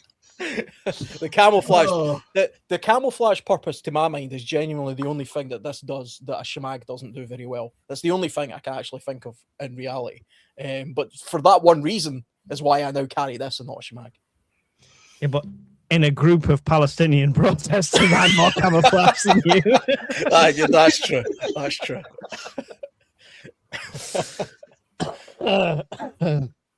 Okay. So I mean, is it just the scrim scarf, or is it sniper veil different from a scrim scarf? Oh, a sniper veil's different because it's got the edging on, I assume. Yeah. And also, like I say, just like the shemags, there are a lot of crap out there. Make sure it's 100% cotton. They're actually a little bit harder to find than you think. 100% sniper veil, and it's the same. Like this one, made of 65% polyester. Junk. This one. Yeah. You know what? That's 15 quid for a 65% polyester one. You may as well just get a shemag. You know what you're getting. There's a lot of crappy shemags out there as well, made of polyester and materials like that as well. So make sure you get a good one of them too. Yeah. I mean, Amazon's probably not the best source for these kind of things. Probably. I do remember having to search around. I think I got this one from a company called military.eu. I believe that's the company I got it from. They sell some I've seen them. They do like surplus on their site and stuff, don't they? Yeah, it's a very good European military supplier. I'm sure that's where I got that from. But it was quite a few years ago now. So I think the shemag I've got is the green one, actually. I've got the green one. I had the red one for a while because the red one also is a good blazer. It's good for survival situations. It's, you can use it as a signal identifier, but also you can sort of hang it in the tree at your campsite and then walk in the direction. And as long as you can see that, you know where you're sort of going to if you're in particularly dense woodland. So you can also get some that have got survival information printed on them, which is quite a good thing as well. For a long time, people used to use bandanas. They used to advocate carrying bandanas, 100% cotton bandanas. Yeah. I don't do that because they have very limited uses. Carry a shemag, or if you're more high tech, and a sniper veil. I just want to share this just because it proves Alan's point a little bit. So here's the shemags, lovely. You can get a set of 3, including the white one. That is the color I have. And when you advertise it, what do you advertise? Do you advertise guys in the woods? Do you advertise preppers? Do you advertise snipers? No. There you go. Someone Greta's age wearing it like an absolute. I suppose if you get a one with grenades on, though, you can't be classed as an activist. I mean, yeah. So question on those: how well do they stop sand in a sandstorm? These ones. Well, that's why SAS use them. They are very good. You have to double them up, though. I mean, that's the thing. It's used in a very particular way, but I mean, it's effectively just pure cotton. So you're just breathing through layers of cotton. I question what page 4 is for, because page 4 is all the questionable ones. So don't get questionable ones that could land you in hot water. That's what I would say. With snow blindness, I would say probably not. I would recommend using the decent snow glasses or the eyelet slits or the charcoal under the eyes to prevent snow blindness. I wouldn't go around having this around my head, hoping that was going to prevent snow blindness. I do actually have a white one of these, which I did once show on this podcast before, which a much larger white one, which is used for camouflage by the Norwegian. Oh yeah, military. I remember that one. Yeah, because I had the face mask as well, and it kind of made me look like a weird white crow. Yeah, look like a stormtrooper. Yeah, in Star Wars. Well, some people were saying that. Some people were also saying I looked like a Ku Klux Klan member, so it was a little bit sketchy. Well, it's just Alan on a Saturday night with his hood on, slagging off the French. It's just standard. But the thing is, to look like the member, it's got to come to a point. Exactly, and mine did not. That was my defense. It had a nose point, but not a top point. Therefore, perfectly fine. One, you're just a very good Norwegian soldier who can hide in the snow. Another, you're a raging bigot. It's very. You have to be very careful. It's a fine line. Now, here's a prep that was mentioned. It's mentioned in there by Vanessa Kitty. Sunglasses Yeah. There are times you're going to need sunglasses. Yeah, sunglasses I have. I got about 3 or 4 pairs, depending on the outfit. These sunglasses are progressive. Yeah. Progressive. So they identify as something else. Is that what? No, it's the same thing I have on my I thought my when regular you said glasses. progressive, I thought like they had pronouns and stuff like that. That's like progressive now, isn't it? No, progressive glasses. That means you can see on long distances, and you can have a area you can read. Oh, you got the little square like segment in there for close Bifocals. Yeah. We call them bifocals. I like progressive. Interesting thing about glasses actually is if you are somebody who relies on glasses, you should have a good few pairs of them and a couple of really robust pairs, because you're not going to be getting a prescription for a pair of glasses in an SHTF situation. So yeah, you make sure you stock up on glasses and get some that are robust. Yeah, it's like my glasses here we call them cheaters. They're not prescription; they're just magnifiers. So this set here is a 2X. I have some less magnifier ones. I got the half moon ones, which I love working when if I'm reading books out there with the grandkids, because basically I read through the lower half and the top I can see right over, so I can look around and see everything really clear without having to take the glasses off to see what's going on over there. But I love the half moon ones. I have these, but in our first aid kits, we have 4X ones. Specifically, you got a thorn in the finger. All right, let's put this on so I can see what it is, and let me get in here and let's see if I can get that out of there. Yeah, I've mentioned that before in medical preps in the like Dollar Tree, dollar stores, the pound stores over here. You'll often get the glasses that are not that are the cheaters like you, where it's like plus 0.5, plus 1.5, and so on and so forth. It's an investment into a future where your eyes might not always be 20/20 vision, and there's not going to be an optician there to test them. So having 6 pairs of glasses that go up progressively in a medical kit in a box somewhere, worth getting when it's only a couple of quid. And with some of these, you can take and you can put one pair in front of another, and offset like a 1/2 inch or 3/4 of an inch out, and you can wiggle them, and you can really get also. Whoa! I can get in there and see that really close. It's instantly like binoculars, close up. Yeah. I mean, the tactical use for sunglasses as well is if you're in a place where you want to avoid eye contact, but you want to be able to look around a little bit more, having some dark shades.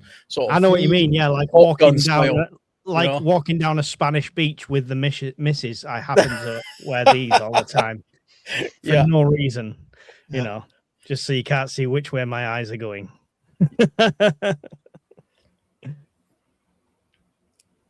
I mean, but they offer. I mean, you can get sunglasses that offer full eye protection. They're rated so that they can take an impact as well. So these aren't anything amazing. These are rock riders. Now, even if you don't cycle, they're designed for that kind of stopping the wind at the side.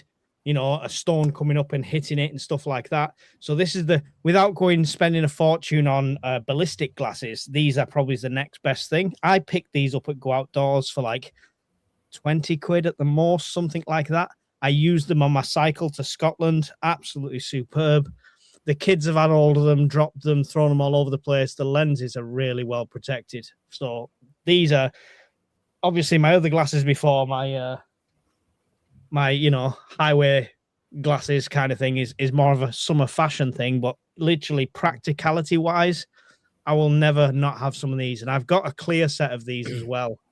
So even if it's just for eye protection instead of shade, I've got a clear set of the same ones. If you've got a pair of polarized sunglasses, polarized glasses, I think it's blue light it removes something.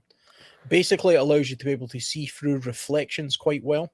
So it's particularly good for fishermen because you can actually see the glare, the reflection you get off water. It removes that, and you can actually see through the water easier, so you can see fish better. So polarized glasses are actually quite useful to have in some survival type situations as well. Although something I did learn when I was looking into buying a pair of sunglasses for being in the mountains and the snow, you don't want polarized glasses or visors if you're in the snow, because apparently it's more difficult to see crevices and things. So it's a different kind of protection you need for that. I spent a long time looking for ski goggles that were polarized, only to realize the reason I wasn't finding any is for that very reason.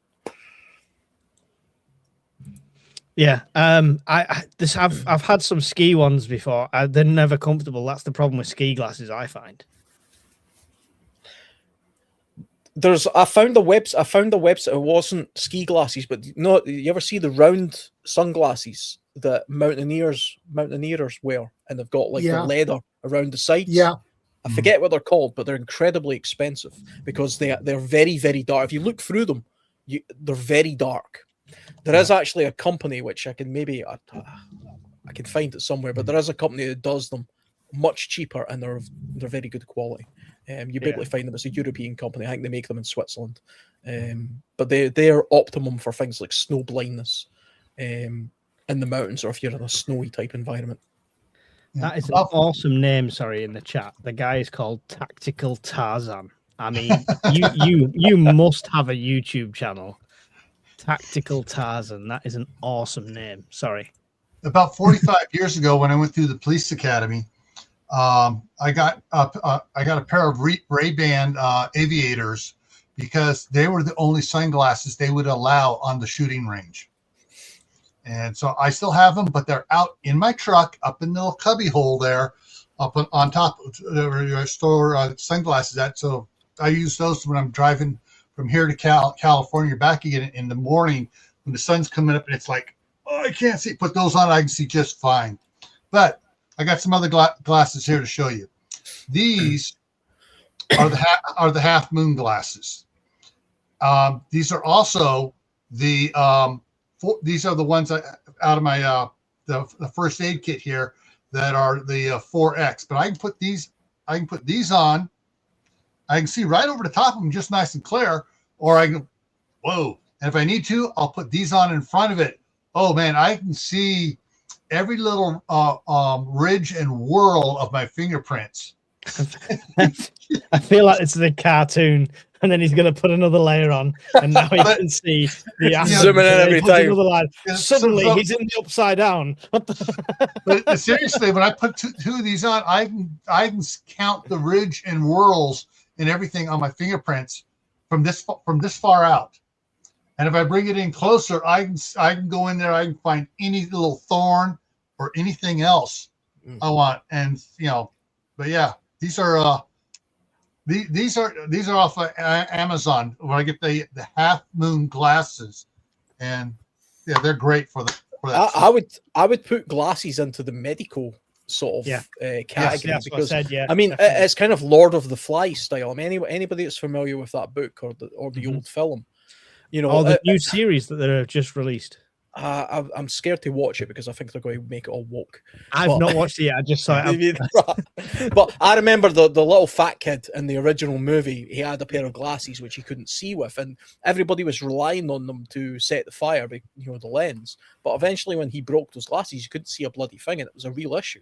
But that is the real case. If you really rely on prescription glasses, even if you don't, your eyes can deteriorate, right? Yeah, I mean, my eyes are one of my eyes are it's a little bit blurry. I'm borderline prescription, and I probably should eventually start wearing glasses as well.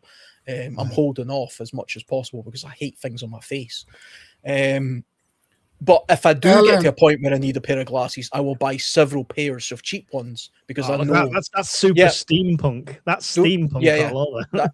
That's the ones. That's what I was talking about. Yeah. You talked about those these are mountain sunglasses. Mm-hmm. They are called mountain glasses. Some mountain sunglasses. Nice. Shatterproof protection. That's cool.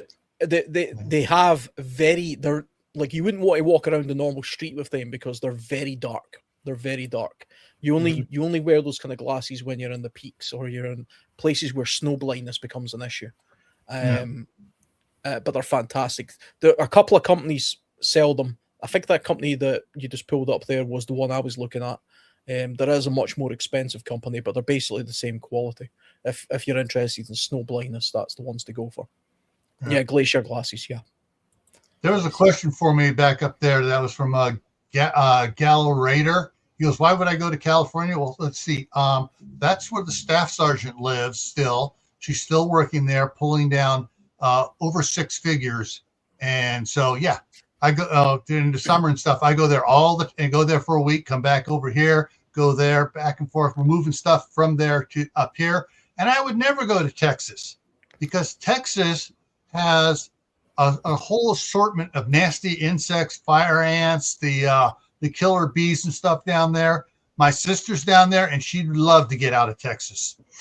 I thought you were about to add your sister to the list of nasties there. Fire ants, nasty things. My sister. Nobody wants to go there. My wife did. The staff sergeant did add her to the list of nasties. That's another story that we'll talk about later. California's also got fantastic weather. I did Route 66 on a motorcycle a couple of years ago. That is the only thing I miss from California is the weather. The only thing I miss, besides my wife, is the weather. Yeah. And of course, California actually no longer exists. It stopped existing about 35 years ago. Then when it became the Socialist Republic of California. Yeah, how's that working out for them with their crazy taxis, fire hoses with no water, and And they're about ready to go broke. It's a great shame because California was the state that I always thought about moving to the US, and California was where I was planning on going purely because only for Arnold's story and stuff. Yeah, it was not just that. California's got some. You see the redwood forests of California and the coastline. It's stunning. It's Yosemite. Is the national park there, isn't it? Yeah. Yosemite.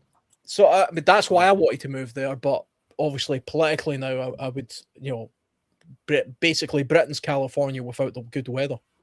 So, I'll give that a miss. Yeah, it's just improving the weather a bit. I'd rather just be in the middle of, I don't know. I like Texas. I've been to Texas. I really enjoyed it. So I would go there. I spent a day in Texas when I was on a motorcycle journey. Vanessa's Katie added another one for Texas. Brown recluse in Texas. Be careful where you sit. Okay. Come over to Connecticut. I am right gear in the main international airport. Okay. see we were talking earlier about materials for using for repairing things and stuff like that as well. It's good to have cotton bandanas and cotton material and stuff like that. Something a lot of people fail to remember is you need a good needle to be able to do a lot of repairs. Okay, you can use glues and stuff like that as well, and normal needles. We'll see what Mike's pulling out first, and I'll try and best him on that as well. They're just standard sewing needles, nothing major. But it was just a set that came where the needles are sat in the middle, and then it's got the cotton around the outside. So yeah, I'll try and best him on that. Listen to him. And let's see what shit Mike pulls out. Lots of people just fail to realize just how useful like something like what you've got there is, like needles and some thread. It used to be called a housewife. Sort of the military used to carry them around. I stopped carrying them in a survival kit a long time ago because it's a housewife helper or something. Something like that. Yeah. But there is an alternative that you can use, which has got a multitude of uses, which I'll show you in a minute. Okay. I've got there are some great sewing. One of the things I have is the sewing awl here. And if you get with these different, come on, let's get up. Okay, I'm gonna have to bounce it around here to get the, these are all the different threads, needles you can use on it. But Those hooked needles are the ones that you want if you're using it as a medical tool, like sewing up wounds and stuff like that. Yeah. Those are like see a lot of people that say you can use like sewing needles to stitch up wounds. They've obviously never tried to sew up a wound before because that would be excruciating. Yeah. You know. But with there are some of them that go in here that are great for working with leather and heavy duty canvas. Yep. And so yeah, I've actually repaired a one of my Western quick draw holsters and gun belts with one of these. So yeah, it's these are great little setups and stuff for repairing clothing and everything else on it. Having that little punch there, that the leather punch, that's a very useful tool as well for making pre-holes. So on heavier garments like animal hides and leather and stuff, you make a pre-hole first, and then it's easier to sew. What I always carry, because I always carry a needle with me to repair kit and to stuff like that. Like I say, I used to carry a small sewing kit as well, but now there's something else you can get called a sail needle, and you get them in different sizes as well. A sail needle is a slightly more heavier gauge needle, but rather than a single point at the top, it's kind of like a triangle. And the way where I keep mine, I'll show you. Like, see, just on the back of all my knives, I've got a little piece of duct tape here, a little bit of Gorilla Tape, and I'll show you. Peel it off. There's my sail needle. You get them in different sizes, of course. This is the sort of medium size, larger one, but I can use that to. It's strong enough that you can use it to stitch up things like canvas, so backpacks, rucksacks, heavy canvas tents, all that kind of stuff. I mean, there are people online that say, "Oh, you can sew up your wound with this." I tell you, if you try and stick that through your skin, you'd probably cause more of a wound than the wound you're trying to fix. Best hope the patient is already passed out. Yeah, but like I say, a good way of transporting this, because I can then tear apart my material and get thread, but just put it on a little piece of Gorilla Tape like this, and then put that on the back of your sheath of your knife, and then it's always there. Yep. You don't sew them up anyway. You staple them up. Yeah, even better. Even better. Even better. Skin stapler. There you go. Yeah. What I like about the one sewing all I got from years and years ago, I still have it from Harbor Freight. On the needle, it's not totally round. There's like a groove on the one side going down in. So when you push it through, it's not going to try to catch and tear the thread. So you put it through, and then you just go, and it just works. And you just do your double slip stitch on the other side. That little housewife kits. That's the little kit I had. I carried the kit around like that for years, and then have you ever tried using the scissors in them? No. Usually you cut two threads and they'll fall apart. Yeah. I mean, another thing, I advocate also building a survival kit. So, I mean, I've got a survival kit in this tin, but inside there, I've got other gauges of those needles. I need to do that. I can use for other things. I'm not going to go through what's in here. No, go through that. Go through it briefly. You need to see this because Alan showed us this on a fireside, and it converted me into doing something like this. You need to show people the basics. I would say, I mean, there's a lot of people when it comes to survival kits, a lot of people use the small Altoids tins, and they'll put a little piece of everything in there, and they'll kind of go with it. Yeah, and you can buy them in survival stores and things like that. The problem with those kits is, to my mind, is if you actually try to use those items, they're usually kind of cheap and nasty and small, and they don't work that well. You're much better off putting together your own tin. A lot of people see this immediately and say, but that looks gigantic. The thing is, this is actually just my drinking cup. So every time I go out, this is just a cup. This is the only cooking pot I take with me. So I use this as my drinking cup, my cooking pot, and all that kind of stuff as well. So on top, it's just a case of, it's just held together with a piece of band, which I took from an inner tube. Like a Ranger band, yeah. It's like a Ranger band. I've got a full-size roll of Gorilla Tape that comes in that size. Cargo tape is incredibly useful. Everybody should have that. You should have a pot with a lid anyway, or a cup. Something about this size. This is 750 ml pot with a lid with baling grooves and things like that. Inside here, you can see I've just got it's like a rubber band and it pulls out. That's now just my pot, my cup that I use every time I go camping anyway, so it's not an inconvenience for me to carry this container. Container being one of the most important things to carry with you. And then inside here is a personalized survival kit. I won't go through every item. I did a video about this if anybody's interested. I did it years ago. It's like 6, 7, maybe even 10 years old or something. I maybe do an update. I created this container out of duct tape and a plastic bag to fit the dimensions of this cup so it would fit in there snugly. But inside there is items which are not just survival items that are, you know, a gimmick that you never use. It's actual things that I use all of the time when I'm out. I can build a shelter, start a fire, purify water, filter water. There's light sources in there. There's basically almost all of the 10 C's of survivability for anybody who follows that. There's a knife in there. There's all sorts of tools in there. There's trapping material. There's a bunch of stuff. But I would advocate everybody take a look into learning how to put together a good survival kit and add that to your bug out bag, or even just keep it in your car. But learn how to use all the things in it. Don't just put crap together. Don't just buy a survival kit and say that'll do. You have to put it together yourself and learn how to use it and make it practical. I use all of the stuff in this and I replenish it every year. That way I know it's worthwhile stuff. It's not just junk, you know.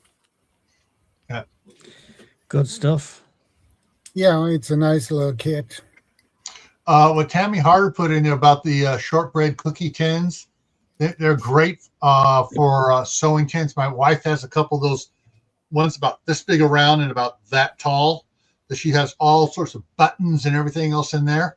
But they're also great for using something like that, because that gives you a little bit bigger pot type thing. If you take your kit out of it, now you got this little bit bigger pot to put over by the fire so you can boil bigger water too. But yeah, there's a lot of things you think outside the box, folks. You'll come up with something that you'll see that none of us have seen and get the idea, oh, this is going to work, and then share it with people. Let us know what stuff that works. I've linked the video in the chat for Alan's survival kit.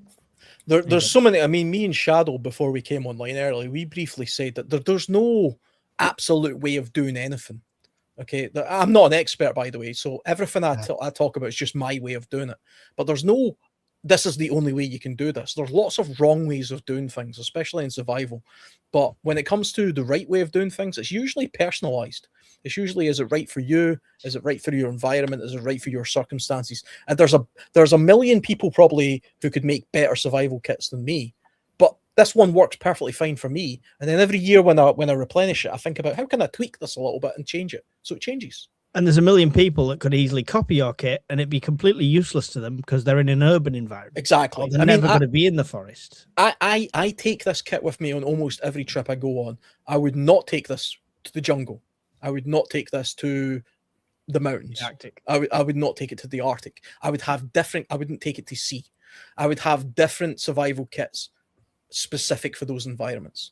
If you're in the Scottish woodlands or the East Coast United States or a lot of places in Europe, this is the kit I would take. So it's very specific. There are some generic things in there that you can take everywhere, but you do have to sort of vary things. It's just like the knives we were talking about earlier. There's no such thing as I buy this and this will do me everything, because those things don't exist. Yeah. Well, it depends. If it's a sponsored link, then it does exist. Well, I'm sponsored by nobody, so Yeah, and Vanessa says, I have a spool of Kevlar thread that will outlive me. Yeah. There you go. I've got some of that, right? I've actually just got everything in this room, What happens, right? So if I do a fireside, this is no critique on you, Shadow, but if I do a fireside, I sit here, I talk, it ends, I leave. When I do one of your streams, when I finish the stream, I've then got to repack half of my room because I've got it all out. Going, look at this, look at this, look at this, look at this. I do the same thing. I mean, like if I could turn my camera and I've got stuff all over the place just because I keep pulling stuff out, thinking literally like that. I've even got like the energy drink thing that like Gil was holding up. I got a sample of that there. It's just madness. And my new mesh toy just fell down as well. The one thing you will notice though about us when we do these streams and we start pulling things out, doing a bit of show and tell, we know where everything is. We have it to hand. I mean, at the end of the stream. I mean, a lot of my stuff is pre-packed. I've got a lot of pre-packed stuff, and a lot of my stuff is downstairs. This room is kind of where I keep a lot of my junk and my stuff that I have. So a lot of stuff is to hand. But for the most part, we know where everything is, and that's important.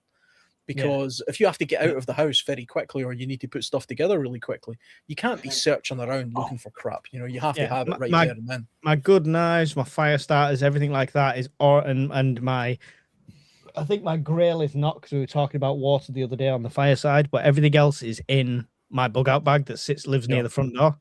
So that's all in there. So I don't usually unpack that. So when I'm showing knives, they're usually like the overages, because the stuff in the top flap of that bag is what I use all the time. One of the things I just want to share here is this little thing here. Is this your gallstone that was removed? No. Oh. This, open it up here. Look like one of those test tubes where they say, look at this, I nearly pissed this out of my kidney. Tweezer. Jesus. This is get the name on here. This is Uncle Bill's Sliver Gripper. And this is very, very, very sharp, and it'll remove the smallest little thorn out. And when I got this off of Amazon, and it was cheaper to get the 6-pack than it was to get a 2 or a 3-pack. So I got the 6-pack of these. I got one here on my desk. I got one in the medicine cabinet in this bathroom, one in the medicine cabinet in the master bathroom, and the other 3 went with the staff sergeant to California. So I mean, it's Uncle Bill's Sliver Gripper on Amazon. Sliver Gripper. Yeah. Nice. I actually have one of those as well somewhere. I was just looking for it, but as I was just saying, I know where everything is. I don't know where that is. It's like, but I have something similar to it somewhere. Yeah. The fact of tweezers as well, or even, I mean, you can use a needle to get scalps out and things like that. But that's another thing people don't realize, that if you're out in the wilderness, for example, and you get a scalp, it's very difficult to get a scalp out if you haven't got a pair of tweezers like that or a needle. Yeah. And that scalp will very, very quickly become infected. Yeah. You know, you have to treat it straight away because it's probably dirty. It's probably not a clean piece of wood that's went into your finger. And it become, it's very painful, very, very quick. Yeah. That's why when I was it Uncle Al, or was it? Oh, CR might remember it was, because I think CR may have been in the chat when someone told me about it. And I immediately went and ordered it online, and it this is just because it's like I said, it goes to the point on it goes down to a point, very sharp, and you can get in there and get the littlest little sliver thorn off of like a thistle or whatever, and get it out. Whereas, sometimes with a needle, you're trying to dig around to get it to pull it out. With this, you just go in and just grab it and pull it right out. So a real sharp one works great for that. It's also good for parasites. We have ticks. Ticks are a big problem in the UK. They're also a big problem in the United States. Yeah, we have problem with ticks here as well. So touch wood. I've never had a tick. I had one. And that gave me the Lyme disease. Oh, really? Oh, wow. Yeah, and I was really pissed on that tick. I'm actually amazed I don't, as far as I know, have Lyme's disease, because without a word of I do a lot of deer stalking. Scotland has got a lot of deer and a lot of ticks. I get a tick on me 5-6 times a year, easy. And I use a lot of tick I've got chemicals above my head right now that I spray all my clothes with and things like that, and I pay a lot of attention to not getting ticks on me. Yet I still get 4 here or 5 come the ticks jokes. You know, it happens. I tell you what, there's actually a worse disease that you can get from ticks than Lyme's disease, which we don't have in the UK yet. But actually, this is a disease that really exists. I can't remember the name of it. You get it in the United States, and it makes you allergic to meat. A tick that turns you into a vegetarian. I can think of nothing worse. Oh God. Yeah. What kind of tick is? What kind of manufactured disease is this? Yeah. Can you imagine that? A tick that turns you into a vegetarian. I think it was engineered over here by Monsanto, so you have to eat their engineered corn for the rest of your life. It might actually be. Is it the Lone Star tick that spreads that disease? It's a genuine disease that causes you to be allergic to the protein in meat, and I think it might be the Lone Star tick. I could be wrong with the species, but you know, it does exist in the US. And I think it exists in some places. I think it's just beef. It doesn't make you allergic to chicken, and I don't think it makes you allergic to pork. Somebody's saying there, yeah, it's the proteins in red meat, I believe. But I mean, yeah, which means take away red meat from me, I'd rather just be dead.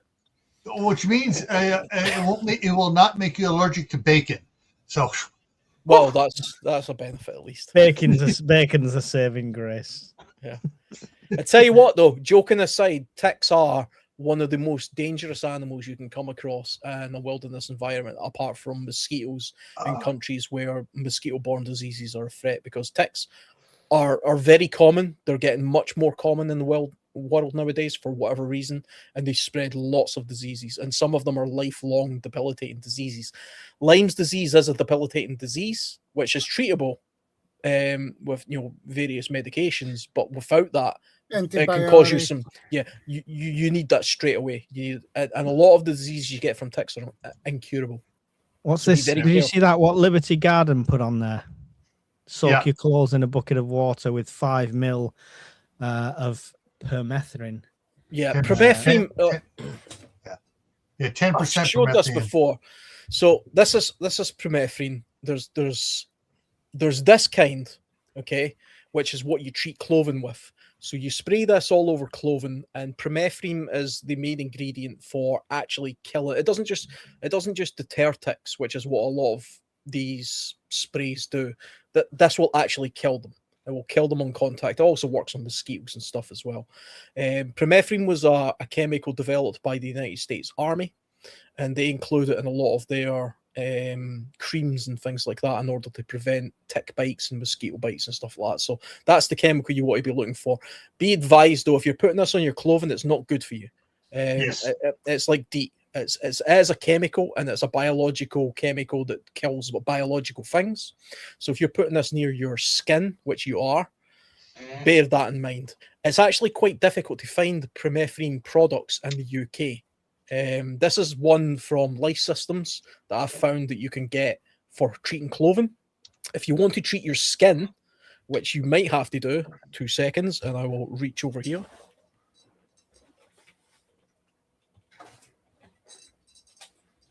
Here it is here.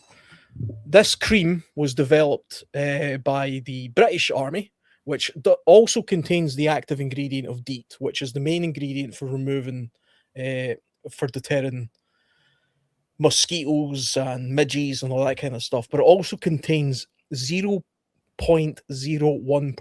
permethrin. Right there. Now, it might not seem it, but that's actually incredibly difficult to find in the UK and I believe in Europe. And I think that's because the chemical permethrin is a controlled substance. It's a controlled chemical. So it's not readily available in a lot of our places. But these are the 2 products that I found that you can get it. This you can get online on Amazon from Life Systems. This military cream you can get from Woodlure, which is Ray Mearsey's website. It costs about £5. This costs about £10.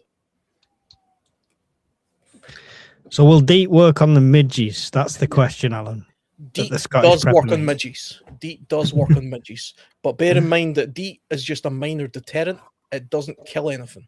Whereas permethrin will actually kill midges. You know, so I won't just deter them, I'll actually cure them.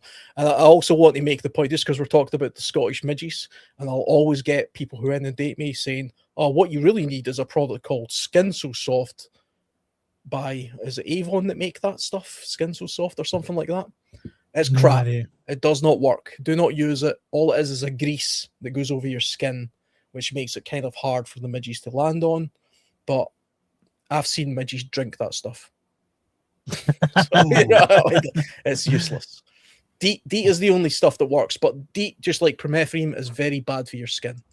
Don't inhale it. Don't ingest it. Don't put it near anything plastic because it will melt it. It's a horrible, nasty chemical. But if you want to, are you ready? Here you go. Here's your 10% permethrin, 13%, 10. And it's, yeah, this is like this. You mix it up and just spray it on horses and stuff to keep the flies off of them. But yeah, you're looking at $20, and this, I think this is a quart size on it. Oh, nice. I like how on the US Amazon you can just buy like 10% stuff. In this country, it's a 0.10 point something. The spray you held up, Alan, is on Amazon at £10. Yeah, it's worth it because you use that to treat clothing, and it will last about 3 months. All right, so this is 16 ounces for $20 of it, and of course you dilute it when you put it on as a spray or whatever, or like a Liberty Garden says, you get your water, you put 5 milliliters into the water, into the bucket of water to do it. But yeah, I don't think we can get it on that scale in this country. I couldn't find it. I tried to find it. I believe it's a controlled substance. That's why it's not. You can't get it. I mean, America's different. You guys, probably have that in your Fruit Loops. You know what I mean? It's like you just don't care about chemicals. That's it. It's just another E number. Throw it in there. No, so we care about the chemicals. Unfortunately, the corporations don't.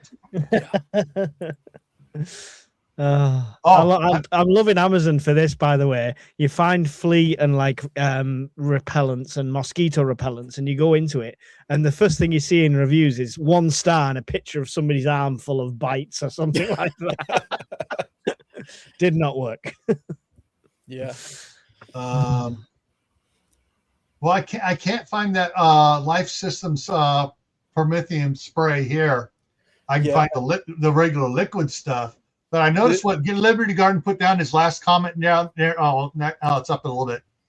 It says it's only dangerous if your skin absorbs it. Once it dries on your clothes, it poses no risk.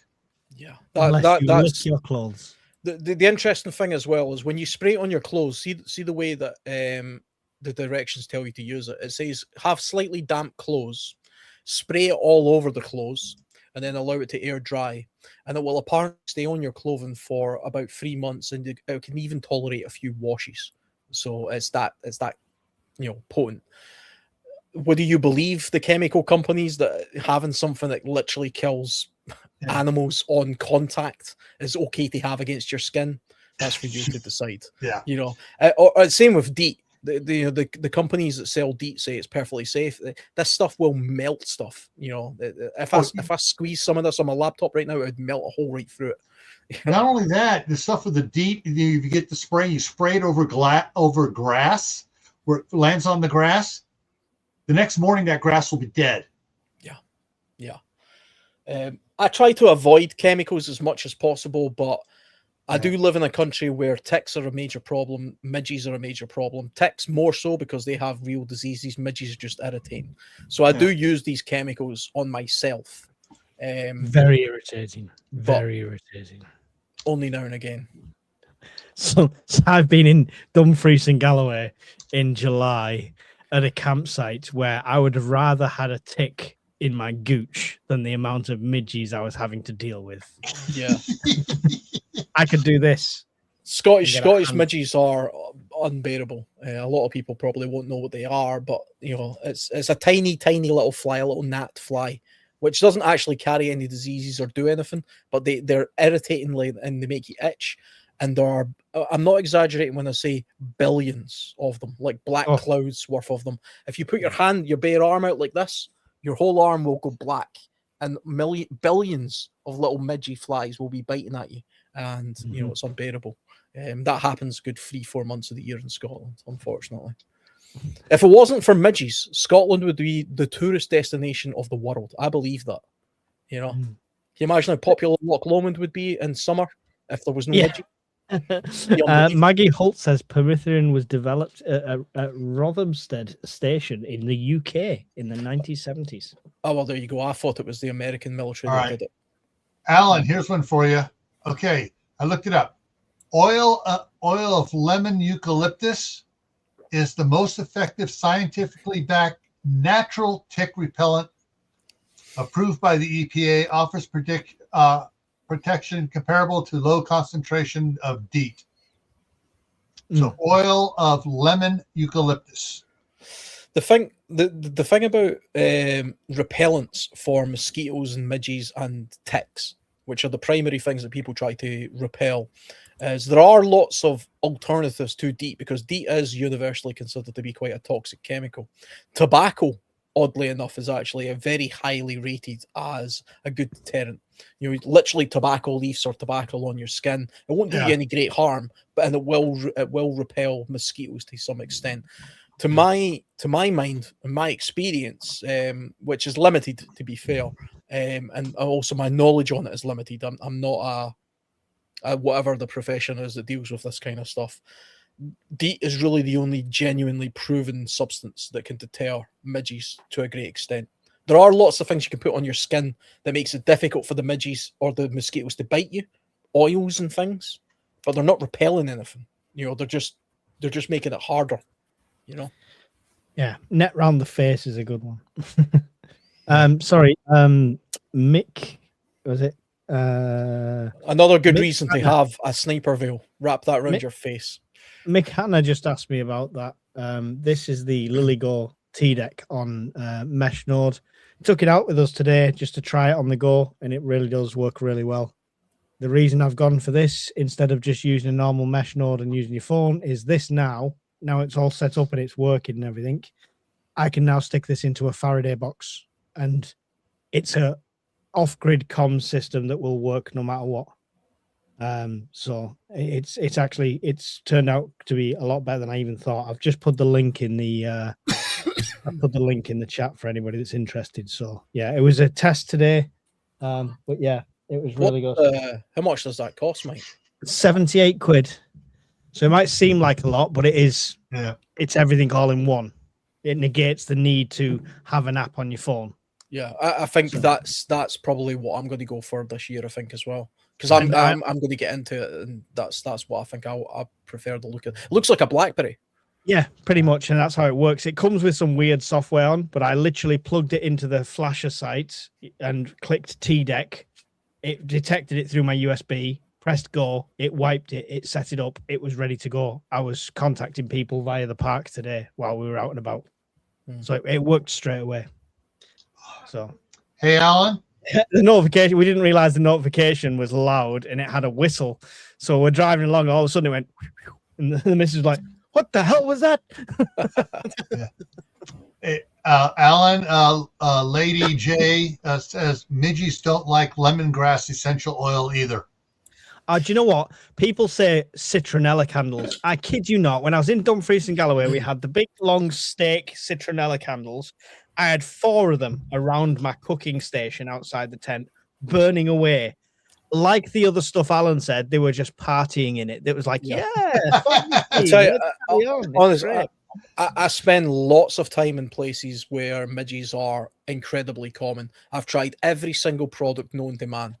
And trust me, this Scotsman knows what he's talking about when he says nothing works apart from being doused in smoke from a campfire or covering yourself in DEET. It's the only two things I've ever. And you having a net, not a mosquito net, a midgie net, which is a very, very fine net.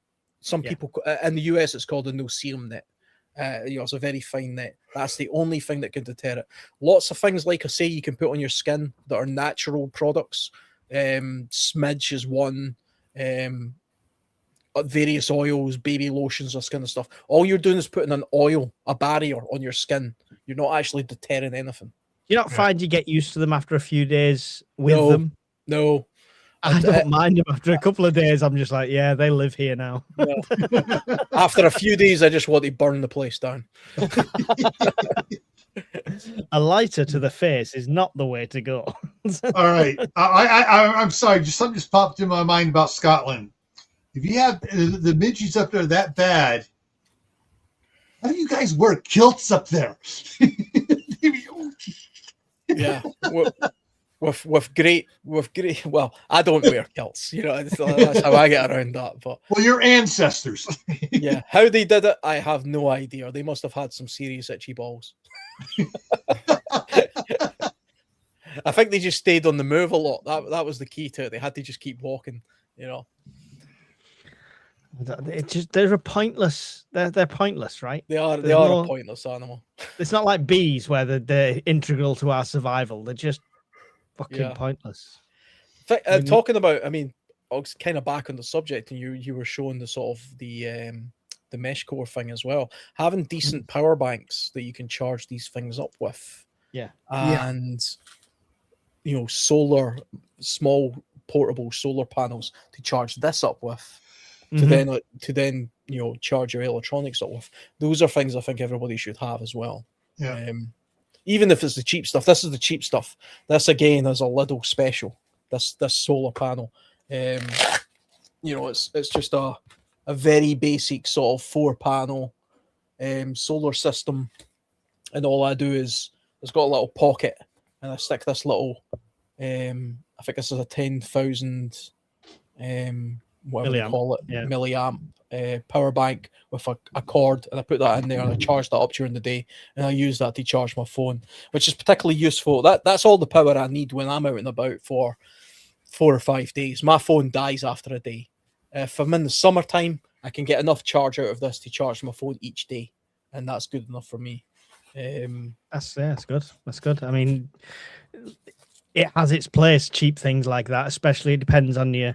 I think minimalizing your need for electronics in a survival situation is a good thing to do. But if you've got something like that, it's a great backup.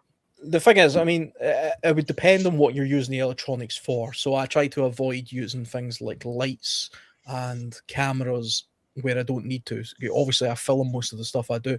My phone, I put my phone into energy saving mode. It's got that mode where it shuts down all the apps that you're not using. I take that and I keep it on. The only reason I keep my phone on when I go into a wilderness area is, one, because if I fall down a ravine or something, the emergency services can triangulate roughly where I am based on phone signal. And also it's just somebody sends me a text, they say, there's an emergency at home, I can at least get that. I'm not watching YouTube or scrolling Facebook or any other stuff when I'm out in the woods. I'm deliberately going to the woods so I can stay away from that kind of nonsense. So I don't need any of that stuff on my phone. So if your average smartphone will last a full day, without needing charged up, if you've got it on that mode. And that would be the same case, I suppose, for most people. So something as small as this is all you really need. I can charge my head torch up with this as well. If I was going to charge up things like GoPro cameras and bigger things, I would need a more substantial power bank for that, which I'm actually thinking that I've been saying I'm going to get one for a long time. Brian has been talking to me about, smaller ones to get and stuff. That Anchor one I got was superb. Yeah. That was, honestly, that's the best thing I've ever got. I like that came with the panel. I like the Anchor one, and I like the River 3, I think it's called. I think the River 3 is the one that I'm looking at most. Yeah, so right now, the Anchor, the one I've got, on its own is on sale at 159. With the panel, it's on a deal at the moment at 245. And to be honest, I got two, but the one is all you need. Literally, one is all I needed. When I did that blackout video, I used it to charge stuff. I used it to charge the cameras, the mics, and my phone. And it barely took 5 or 10% of it. It was absolutely superb, to be fair. I think the River's all right, but it's a bit bulkier, right? Yeah, it's kind of flatter and slightly bulkier. But I was thinking, for me, it was like a base camp type thing. It wasn't something I was going to go backpacking with. It was just. But I mean, even what I found with this is obviously, if you're Brian and you've got a power bank in every single room, it's great. You know, wonderful. Everything can get plugged in. I've just shared that. Shadow. Yeah. No Definitely problem. from a home point of view, it's definitely the better thing. I say that actually, see, before you came on, Mike, I said that, see, because everybody else is sort of like a home prepper, everything I was going to talk about was going to be based on the what if you're outside the home type thing. Yeah. So. Well, the best thing about this was inside or outside the home is that little handle on the back. It comes in, it's like this big, it weighs next to nothing. It's got a light on the top. Mm-hmm. So in the blackout, it was a case of it was just as easy to grab that and walk upstairs to the toilet than it was to grab a torch. And it illuminated the whole area. And that's pretty much like when you were on the last size comparison. Yeah, when you were on the prepper meet the last time, that was the most common thing, I believe. Mm-hmm. I'm sure I heard one of you say that on one of the podcasts, that was the most common thing that people had bought, and they found it really useful. Yeah. It's probably the best investment one, definitely. I mean, nice I'd love some giant ones, but it's just not. There you go. Modeled by the missus as she brings it in off screen. Yeah. Now they're going to ask if it's charged. No, of course it's not. Of course it is. 90%. I use it. So at the moment, it lives near the TV because I use it for lighting when I'm doing videos as well. So, and even doing videos over the past week, it's took 10%. Mm. So it literally takes up nothing, and the light's great on it, to be fair. The battery capacity for these kind of systems is just getting better and better as years go on as well. It's incredible, the capacity of these things. One of the things, I got two of these Immudos. These are 30,000 milliamps, whatever it is. One that it takes, so it has the two different type of USB. USB-C and USB. And USB. Yeah. So, where am I at? Oh, it's been 3 months since I charged it, and it's still at 100%. But I got two of these, and when I had the other camera system, I would have one of these in a little bag hanging underneath it, so I could do the 8-hour videoing with it.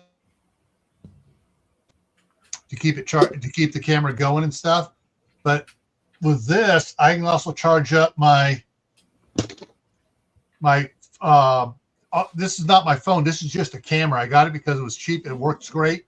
And so this will keep this going for over a week. Easy. Yeah. So now, honestly, it's great. The little power banks are superb. Alan, that light I took to the thing. Oh yeah, that was excellent. That was pretty impressive. Yeah. So you get this is no longer offered here. I'm looking on Amazon. It's not offered. They got a comparable one that is the exact same output and everything else on it for right now. It's a limited deal for $19.98. Or I can go $10 more and go from the 30,000 to the 50,000 for $29.99. Yeah. So they're getting bigger and small, bigger battery power and smaller in size. I would say get two rather than one. Yeah, cost wise as well. I think they're still in that bracket where if you're on a low budget for prepping, if you're spending £50 a month out your wage on prepping, if you spend £40 on food and stuff like that, a tenner for a power bank, even a small one, to put it away, then works a treat, Yeah. I like how if you say power bank 3 times, Brian appears.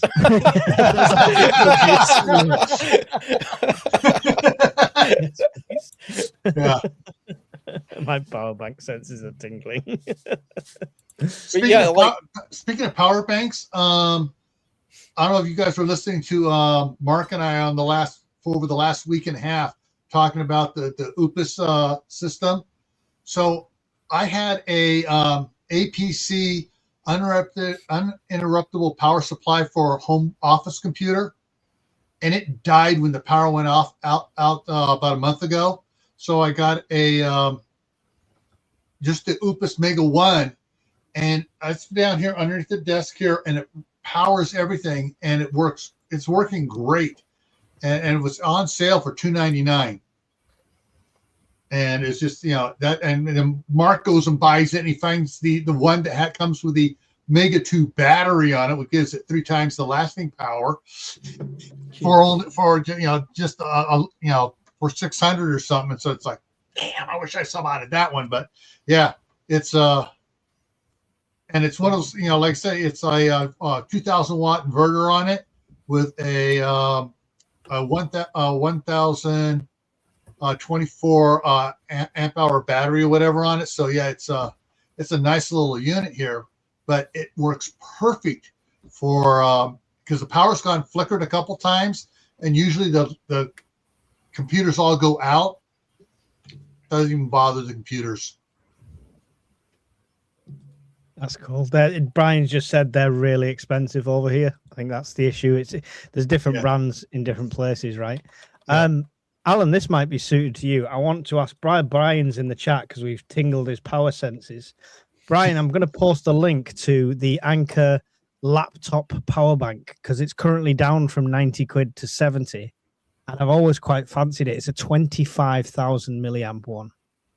But it's got like the retracting cables and stuff like that. It just looks really handy for like when I go and do my camping trips and stuff. I just want to know if it's any good or if it's shite. It looks the part. Yeah, I'm just looking at it on Amazon as well. 69 quid. Not too yeah. bad. It's nice bit of kit. It looks compact as well. I mean, that's. I looked over it last time I saw it. I looked over it last time because it was 90 quid, and I thought that was too much. But yeah, because I mean, like I say, at the moment I'm carrying around those sort of phone size type ones. I take 2 of these with me when I go about. I've got a slightly larger one that I take to work, but I've got 2 of these which I keep inside that solar panel type system I've got. But these are a bit old nowadays, so something like you're talking about, they're probably far better now. The technology for this stuff is just getting better and better all the time. Yeah. There you go. Brian just said, how much is it? He said, I said 69.98, isn't it? So there you go. The company DJI, the Chinese company that makes all the drones and stuff, they're heavily investing just now into various power banks and smaller power bank systems as well. They're trying to compete with the European and the US market, and some of their stuff looks really great too. Bit more expensive, but that's a great company. I didn't realize the handle is also a cable. See? Yeah. The handle is also a cable designed for over 20,000 bends. So the handle you carry it with there is actually one of the other charging cables, so you can have 2 devices. That's clever. That's nice. I'm actually going to save that to my desktop here, and if Brian gives it the seal of approval, I'll maybe buy that.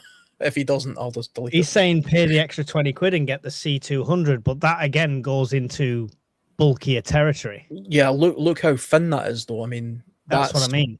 That's smaller than a water bottle. Yeah, and the C200 is like a skinnier version of the one I've got. So yeah, I think if you want something small, I mean the C200. Yeah, that's the C200. You're back onto that kind of thing that I've just shown, without the light on top. Yeah. You're effectively going from something the size of a water bottle to something the size of a small stove. Yeah, like a small toaster or something, Yeah. So. Interesting. It's I suppose it's horses for courses, right? It's the same as when we say bug out bags and get home bags. It depends on you and your use, right? Yeah, I like the idea of that small one because I think that would go perfectly in one of my little pockets of my bag. Yeah. And I could carry it without detriment to the weight, whereas this wouldn't fit in the pouch of that kit pimp bag. No chance. Looking at that here, I went up on that link and I got it and looked it up for here in the U.S. So that's $17 for that one here in the U.S. And that's that's a 25,000 milliamp one. Jesus. Brian just said the next one he wants is the F. I've just had a look at it. It's £1,800. Oh, So for that that's here, expensive. that's a freeze dryer nearly, Brian. $16.99 for $3 more. You get the little bit bigger one, here. But yeah, there's you got to go through and look at all the different ones. But Anchor is a good brand for regular power stations. Yeah. But, yeah. So like Brian says there, for camping, the one you linked. So I think he's all right with that. He said the power banks 9 times out of 10 is size dictates capacity. So yeah. I'm gonna get that portable one. I say I'm gonna get it. I'm gonna wait till she gives me permission to get it. I think it's still 70 quid. Hey, foot rubs get you a lot of permission. I'd have to rub more than a foot at the moment, the money we've got. When it comes to power banks, I get the impression that battery technology is at a point where that's just the size of the battery. And all of the shell that different companies put on it and all the little like added features that's the extra stuff. But the size of the battery and the weight of the battery just is what it is, Well, it depends on the type of battery. You can have a lithium one, which is a little bit bigger than you have the lithium iron phosphate one, and then there's another one that's a lithium something or other one that's got like twice the life cycles as the lithium iron phosphate. And then, of course, when the silver one hits the market, that's going to blow all the rest of them out of the water, and it'll be smaller. Yeah. I've got something for you to try, Alan. You've tried everything when it came to repellents. I've just found the ultimate. Is it cat urine or something? No, this is. Somebody said that to me one time. I'll put my face on any product. That's what this is. Grills mosquito repellent bracelets, 10-pack, $9.99. Do you know? I can say with 100% assuredness that will not work for anything. You know, I mean, DEET free. It's DEET free and plant based. Yeah. Well, it might work if you put his face on your arm. Yeah, but listen, if it's got Bear Grylls on it, works 10-hour robust, 10-hour production. So you got 10 hours per bracelet, and you throw it out. It's a disposable bracelet. Do you know maybe this summer, right? I might buy products like that and then just stand in a place in Scotland where I know I'll get eaten alive. Just get and I'll just in a white suit. I'll put every single one of those bands on and I'll show you me getting eaten. I guarantee that the midges will eat those bands. Yeah. I'd love that video, and if it happens, none of them come near you and they work and you just stood there going, damn. No, then he's going to go, now I got to retest it using each individual one and find out which one actually worked or which combination worked.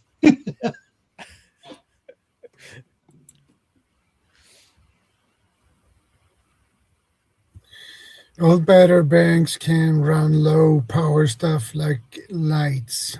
Yeah.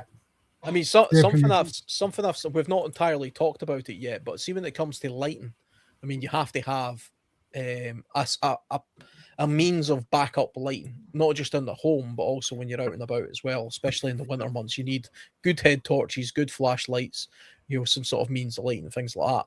I've started moving away from batteries. I've started moving away to charge, things that charge up, so the battery's inbuilt in the device, purely because I don't want to have to take traditional batteries with me all of the time. If I have a power bank with me that I'm carrying, I may as well then have a means to charge up my head torch that way as well. So I'm slowly sort of moving away from batteries and moving to that. But everybody should have a very Alan, good you'd have more bands on torch than Live Aid and still be eaten by midges. I know I would. I know how bad the midges are. And every now and again, I see somebody saying, well, I was in Scotland. Like, you don't live here. You don't know what it's like. They will kill you. It's like Nam. You weren't there, man. You weren't there, man. You don't know. Yeah. This summer, I'll do a midgie video this summer just to prove my point. Just for the amount of people. Can you do it? Can you do it after? Does not work. Can you do it after the end of August, please? Because I don't want to scare people away from the Scottish prepper meet where there will be no midges. We've paid extra so the midges are cleared out of that area of Scotland. So don't worry about that. To be fair, like I've said before, it's kind of not proper Scotland that the Scottish meet is, because it's very south. Over the border. It's very, very south, you know. But what was I talking about? Oh yeah, lights, head torches. Go with head torches as opposed to hand torches, in my opinion, because it frees up your hands. Yeah, that's a nice. This is a cool. I would take that one step one. further.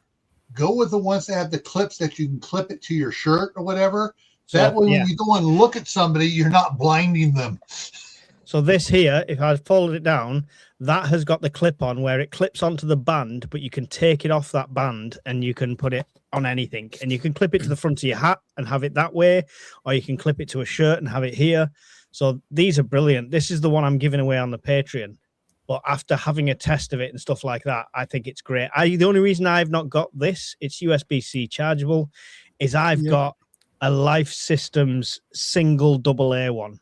A AA battery is the most scavengeable battery after SHTF. It's the most common battery. So I got it for that reason. So I'll always be able to find a battery. But these are really cool and they take next to no power. I think if I had to charge this off this, I would probably get about 30, 40 years worth of light. One of the great things about some of the head torches now, like the Piezo torches, is they take batteries, but they're also rechargeable. So you can use both.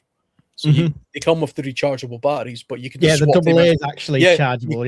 You can just put regular batteries in there. If my Nightcore little one's it's a single AA, but you've got the USB-C version in there. Yeah, it's Nightcore I'm actually looking at just now because my Piezo torch, I've used Piezo for years, but the one I've got is now practically falling apart. So I'm looking Nightcore to and something else. Wooben are really good as well. The thing with torches as well, like other torches, see, you can get specialized type torches for different environments as well. This is a UV torch. Can't really see it in this light. Yeah, for checking the bed sheets in hotels. That's UV torches. Checking the money. Yeah, I mean, it's a handy thing to have, a UV torch. I mean, you can, apart from just seeing things like whether money is got the watermark that you can only see with UV, checking hotel rooms for things on the sheets and stuff like that. Yeah. The reason I've got this is a trip I did a couple of years ago in the US.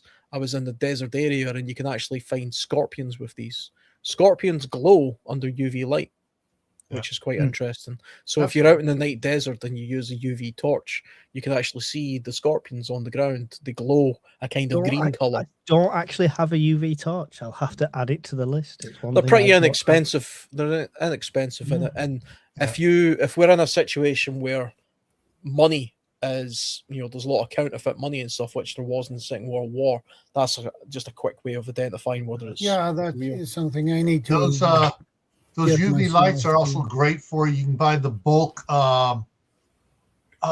It's like you put it on something and it doesn't harden until you hit it with the UV light, and then it, the glue and stuff. Like I use it sometimes for it's like epoxy resin that's UV activated epoxy. Yes.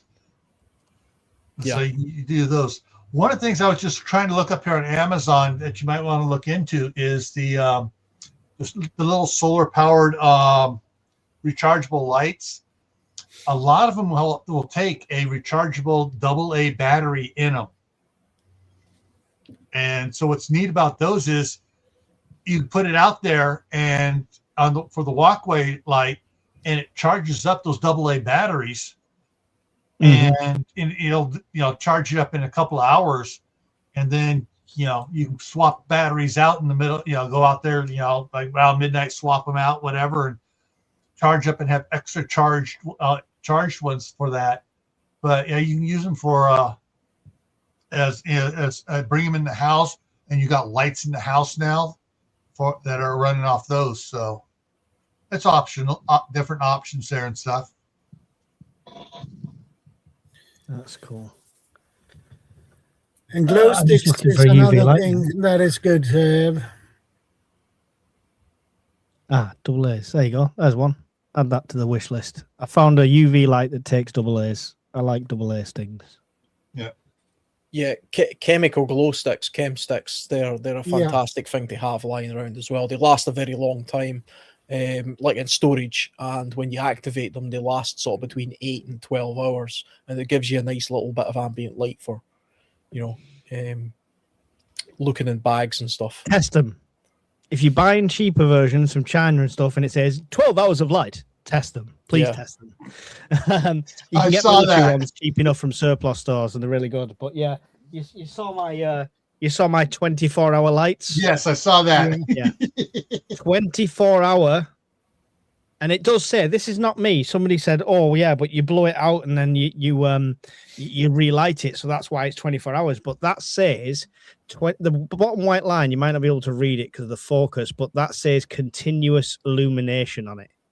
So it's 24 hours. Blowing out, just let it go. Yeah. And yeah, it didn't.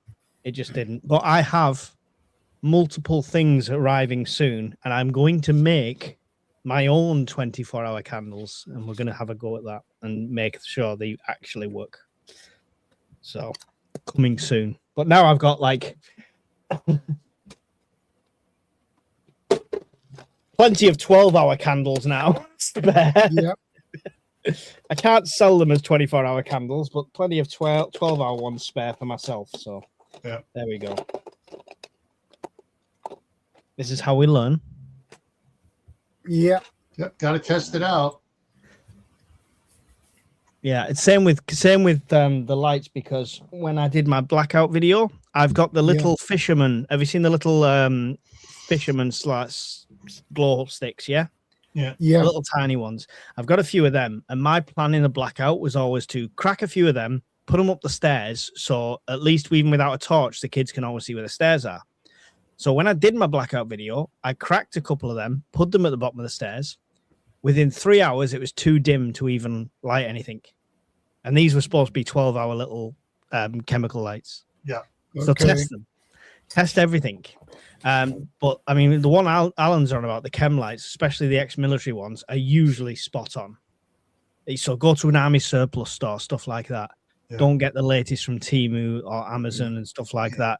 Get army quality ones. However, some of the army surplus stores have been known for buying cheap crap. You got to be careful which ones you get. Get a trusted retailer. The thing as well, when it comes to lighting, me soon. We were talking about fuel earlier as well. You can't really go wrong with the traditional oil lanterns and storm lanterns and things like that. So I've got 4. Yeah, it's a good idea to have. Something I've been looking at. I don't know how to show it on the screen. I put the link in one of the chats, but I'm looking at strip lights that are waterproof and rechargeable via USB, but can also take batteries, and they're very good for illuminating. Like, you can use it as a lantern, or has like a 10-foot strip light rope, which you can use camping ones, tent. and you can wind it in. No, this is a little bit better than that, because this is more weatherproofed and more waterproof. I did a bit of research on Amazon. It's called the Power Practical Luminoodle Plus. Is this the link that you've put in the chat here? Yeah, I fired up because I've got it in my Amazon list of what I'm about to buy. Yeah, I did a little bit of research, and that to me looks like a very good practical. I love the name Luminoodle. Yeah. Because I'm always looking for something that can withstand the elements. I need something that can withstand rain, Okay. Like my lantern did. Yeah. But smaller. I'm always looking for smaller. So this is a very small practical thing that can illuminate a tent. But you can use it in your house as well. And it lasts a very long time because it's just LEDs. Waterproof, USB powered, available in 2 sizes. The 10-foot one's the one I think I'm going to go for. But just an option out there. I like it's that even in the bag, it's not that big. I've just seen the picture. One of the pictures is like holding where looking for a dog, and it's not that big in the bag either, is it? Yeah, the bag's actually semi-transparent. So when you roll it up and put it in there, it acts like a diffused lantern. So you can hang it from your tent like that if you want, or you can have it like a strip light, which is probably the way I'll use it a lot when I'm out. That's cool. They're cool. Yeah. That's cool. Interesting. Dive shop. There you go. I got some Timo glue 6 hours usable lights, and dive shop for chem lights. Dive shops are good places for them, definitely. Any sort of marina shop as well will have decent chem lights in. Party shops, weirdly enough, will also sell them. So see places where you buy like kids' birthday party supplies and stuff. They'll tend to also sell chem lights as well. Usually, I mean, they might be like a weird shape, but they're basically the same product. And if you get decent quality ones, you can sometimes get a bit of a bargain, because the military ones, last time I looked on Amazon, they were about £2 a pop for a single stick. In some of those party places, you can buy like bags of 10 for like £4, which is significantly cheaper. They might be shaped like bloody dolphins or something or whatever, but who cares? I mean, it's just a thing that glows in the dark. Well, just so you guys know, that Practical Power Illumino isn't available here in the U.S. There is an American version of it, which originally I was looking at the American version. I couldn't get it in the UK, and that was my solution. I'll try and remember the name of the American version I was looking at. It might still be on my list, actually. Yeah. I did find rechargeable rope lights, outdoor waterproof. That's probably the same thing then. For $21, 79 feet long. 79 feet long. 79 feet. Wow. Here, let me bring that up here. That's like Christmas lights for the house, right? Yeah. Here, let me see if I can get this to share here.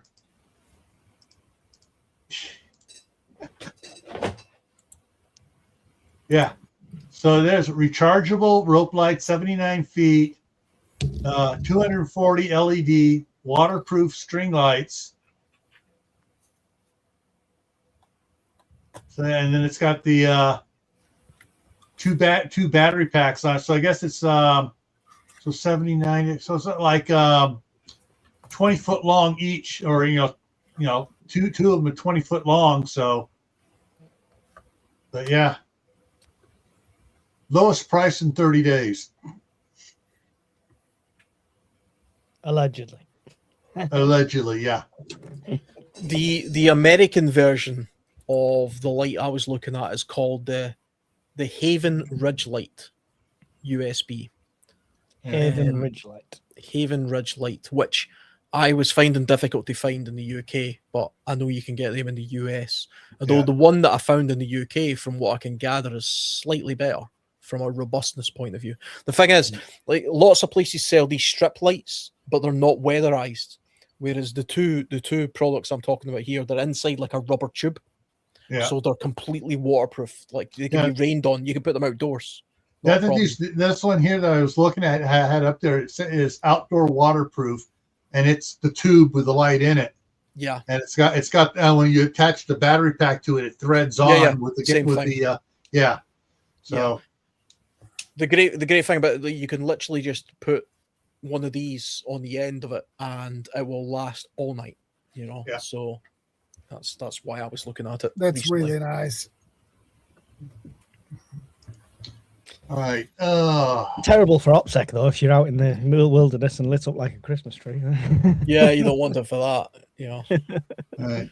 Tiny little red lights, what you want for that kind of stuff, if you're into that. So let's see. Going back for the last couple minutes here to the items you should have in your preps already. A good number 10 can opener. If you got number 10 cans, you're going to need one of those heavy duty number 10 can openers. Not one of those little P51s going, ow, ow, ow, ow.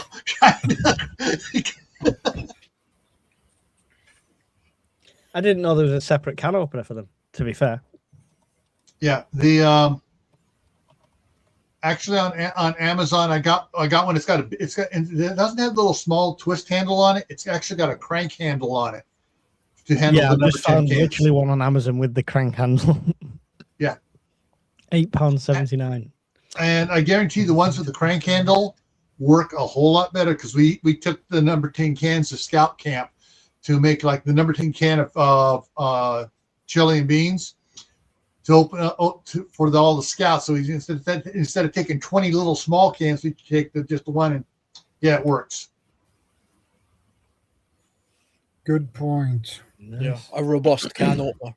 There Yep. would be nothing worse than finding yourself in a situation where you can't get into the can of food. You're having to use a knife, and Yeah. It's something I've overgot, because you can pick up can openers, decent ones, so cheap at places like IKEA.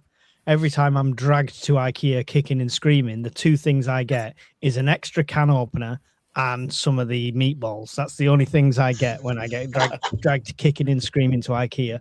But the can openers are good. We've got like 3 or 4. And I've also got the military issue single key little can openers, little tiny ones. They are on each shelf of the prepper pantry. So it's the same as my candles. If you find a candle in my house, there is a lighter in the same box, because I've learned the hard way. I don't want to be looking for it. Yeah. That's another good point. Like our Frey Bentos tin openers. I'm doing a Frey. I actually, if I've got time tonight, I might do that tonight. She'll get pissed off, but I'm gonna cook a Frey Bentos pie on a camping gas stove tonight to test it for you, to see how well it works. So that should be fun. The other thing for your bug out bag or relocation bag, whatever you want to call it, when you need to leave, even if it's just a temporary, you're coming back in a week or whatever, like happens over when we have the wildfires, people get evacuated and then they get to come back after the fire's out. Silverware, eating utensils, non-plastic eating utensils that, some good ones. Because titanium. Yeah, exactly. I do all titanium spoon. Yeah. Mm-hmm. But Yeah, I have one too. I need to get another one. I lost mine. Ooh. But yeah, so you want something with a spoon, fork, knife, that's eating utensil for everybody. So everybody has a set, and that way, you got you guys got to wash them and stuff. But it's nothing worse than going to eat something and you have your plastic fork and plastic knife and crack break, and you're like, nuts. Yep. A good spork. Or as Crazy CR says, a spork or a floon, apparently. Yeah. I think the only thing I would chuck in as well, because I think we've covered pretty much just about everything that most people should at least have on them, or at least have a version of. I've tried to cover, because I'm talking more about wildernessy types, not survival stuff, but that's adaptable to anything. Yeah. I use a principle, a methodology called the 10 C's of survivability, which isn't 10 items, it's 10 methodologies. It's quite popular. It's a common thing. Dave Canterbury, who's a well-known American YouTuber, I think he kind of invented the formula, actually. But the only one thing I haven't covered out of all of those is compass. So having a decent way to navigate in your local area is a particularly good tool. I mean, not just having a compass by itself, but having a map of your local area where you've identified points of interest on there. From it could be anything from, like we were talking about earlier, a place where a bush grows that has good vitamin C, a place where there's a natural spring, a place where you can get first aid equipment, a place like a vet, maybe all the veterinary areas and veterinary surgeries in your area, or pharmacies or something like that. Have a little kit together, something similar to this, I suppose. Yeah. This is my navigation kit. This is just a map bag, but in there as well, get a decent compass. If you're going to get a compass, get a good one. This is a Sunto compass. Yeah. This is the one that I prefer. But you have to learn how to use a compass. Don't just buy one that you don't know how to use, because your phone might not work. And it's incredible that people can live in a town for their whole life and not actually know which way's north. Pay attention to that. I saw today in Manchester that there's an orienteering club. So there's still places like that do orienteering clubs where you can learn all map reading. So worth looking at. It's a very, very advanced skill. The thing about orienteering is you can learn the basics of it in an afternoon. And you can be quite proficient at it as well in an afternoon, or you can spend your whole bloody life learning all the different methodologies of doing it, everything from sea navigation to land navigation to all sorts of crazy stuff. And my level of expertise in sort of navigation, land navigation, I would say is semi sort of. I would put it at lower advanced level. It's not great, but it doesn't have to be. I can find my way around. Yeah, I don't get lost. That's the skill level. I don't get lost. I don't get lost. Me, yeah, me too. That's the skill level you need. That's the skill level. I can't navigate at sea. I haven't got a clue how to do that, but I can definitely navigate my way around a woodland in the dark. And that for me, that's a skill I need to have. But for people who don't go into the wilderness, you should at least have a map of your area. Have a map of your. I don't just mean some sort of road atlas. I actually have a sort of 1 to 50,000 scale, or in my case, a 1 to 25,000 scale map of your local area, and then mark off on it areas that are interest to you. Should you need, points of it, because you won't remember where they all are. Just put them on a map. Natural shelters, natural water sources, anything. When you're out walking the dog and you see something interesting, you think, oh, that's a pretty cool looking little old stone building or something like that. Mark it on your map. That's just a point of interest, and it may one day be more useful than it currently is today. Yeah. One thing I want to add, because we touched on medical, and I mention it all the time because I'm passionate about it, is dental tools. Yeah. Anything to do with medical, you should always consider dental. Nobody wants toothache in the apocalypse. These filler plastics cost next to nothing. Get them. Get dental stuff. So I was trying to find something. I guess it's no longer available on Amazon. You might have some over there, but the closest thing to it is this Kids Compass Guide and games. So ways to learn for kids to learn compass skill through games and puzzles, quizzes. So something like that for adults who need to learn how to do orienteering. Don't buy them on the far right. They are shite. Oh anything little like that. Yeah, even some of these other ones here that are. All right, this one's not too bad. That one's not too bad. The little plastic ones, our scouts got those, and soon thereafter they upgraded to one like this, or one of them upgraded to the $80 one. But yeah, I've got a brass pirate one, but I don't show it anymore because Bombardier took the mick out of me. It works though; it works a treat. So you got your thing. You look at them, and also check your when you go in to look at them. Check with the number of stars on them as far as how well they work or not. The thing about those little button compasses, they're kind of popular in survival kits and stuff like that. Yeah. For the most part, they're generally garbage, to be honest. But the thing about the thing about if you're going to have button compasses, have at least a minimum of 3. One, well, if it doesn't work, it doesn't work. If you've got 2, one of them works. You don't know which one works. If you've got 3, hopefully 2 of them work and one of them doesn't, and you go by that. Yeah, exactly. But yeah, there are different ones and stuff to do. Yeah, they're the ones the little bit bigger button ones that you can clip on the side of your backpacks or whatever. Bullshit. But yeah, there's again this here's another compass one. Here's another compass one for kids. But compasses boil down to the same as every other prep. Please test it. Test it. Don't realize it doesn't point to true north when you need it most.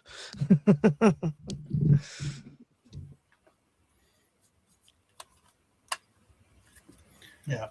This is a Silva Ranger S compass. Nice. Silver's good, yeah. Works perfectly fine. Mm-hmm. Yeah. I would say, I mean, the Suntos and the silver compasses are pretty much foolproof. The thing about a compass is it kind of is a case of you get what you pay for as well.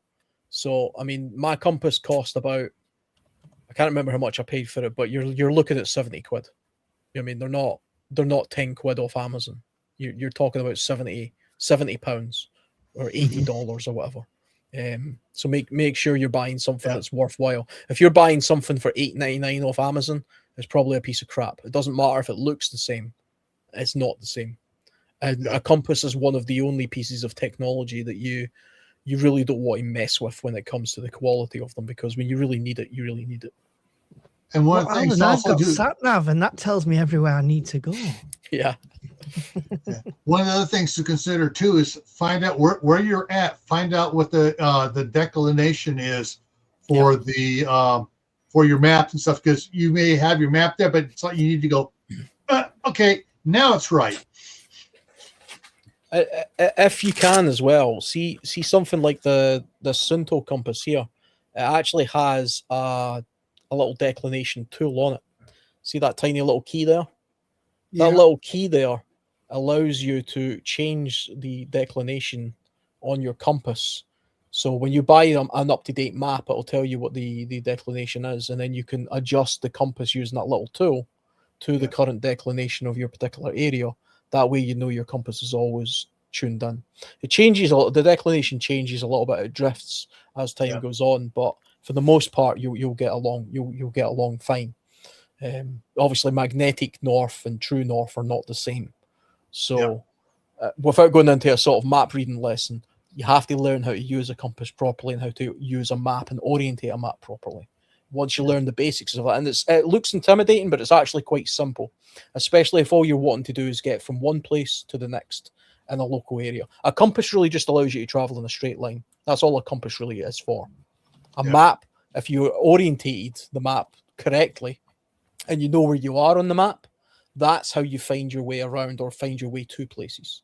And then there are techniques, obviously, of using both in conjunction with each other to be more fine-tuned in how you do that. But very basic map reading book, or even just a few YouTube videos and a decent compass and a map of your area, it's not hard to learn.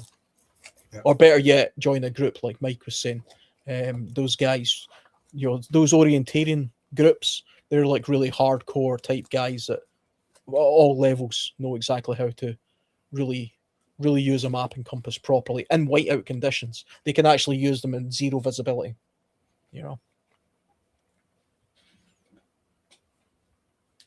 I've got the map instructions on there shared ready, Shadow. So you just get into the map. That's what you do. You just stand put on the map down. You get into the map, and that's how you orientate. Sorry, I couldn't resist. As soon as you started talking about maps, that Friends bit came. Yeah. Oh dear. Sorry. Child. Well, at least it wasn't a Mary Poppins type map. When you step on it, you go into the map. I think that's what Joey thought it would happen, but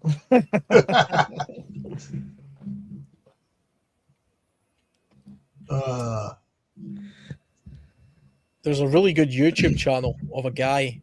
I'm quickly looking it up just now.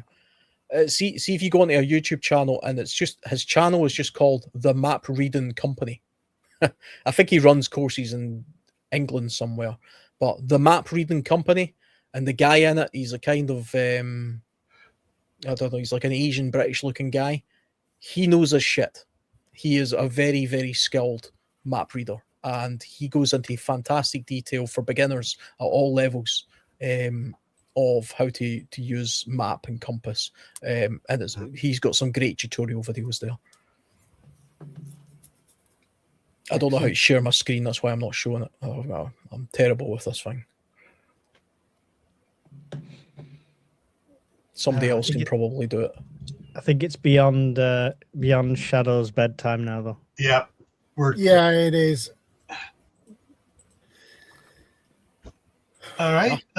For anybody interested, in about an hour and 45 minutes, I'll be going live on my channel for the Survival Saturday, talking about the banks being taken over and being getting your finances ready for that type of a disaster. So that's what we'll be talking about tonight. I've no money in the bank, so I'm covered. Be broke, it's the best prep. Well, and for next Saturday's live stream, it will be Mike's suggestion how to build a prepping community. Excellent. I just did that on Tuesday. There you go. It's on topic then. That's Yeah, that's it's what's coming around again. People are interested in forming a prepper group. mm-hmm. Funny how people are only interested when the world goes to hell and then they suddenly forget all about it once it all calms down. Yeah, I know. But then they sell all their stuff on Facebook Marketplace and we cash in. Yeah.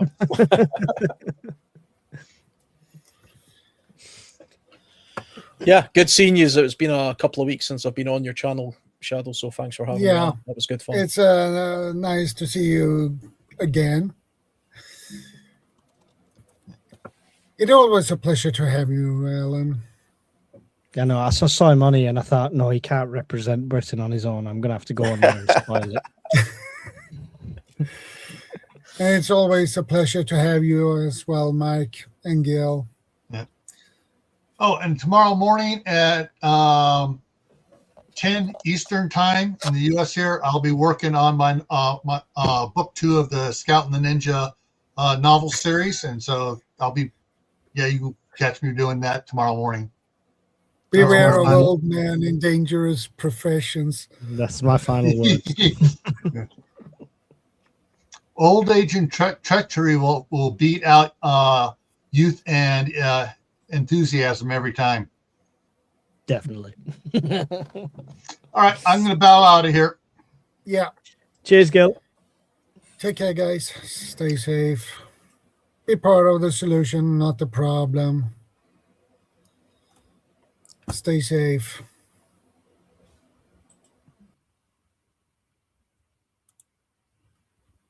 And we are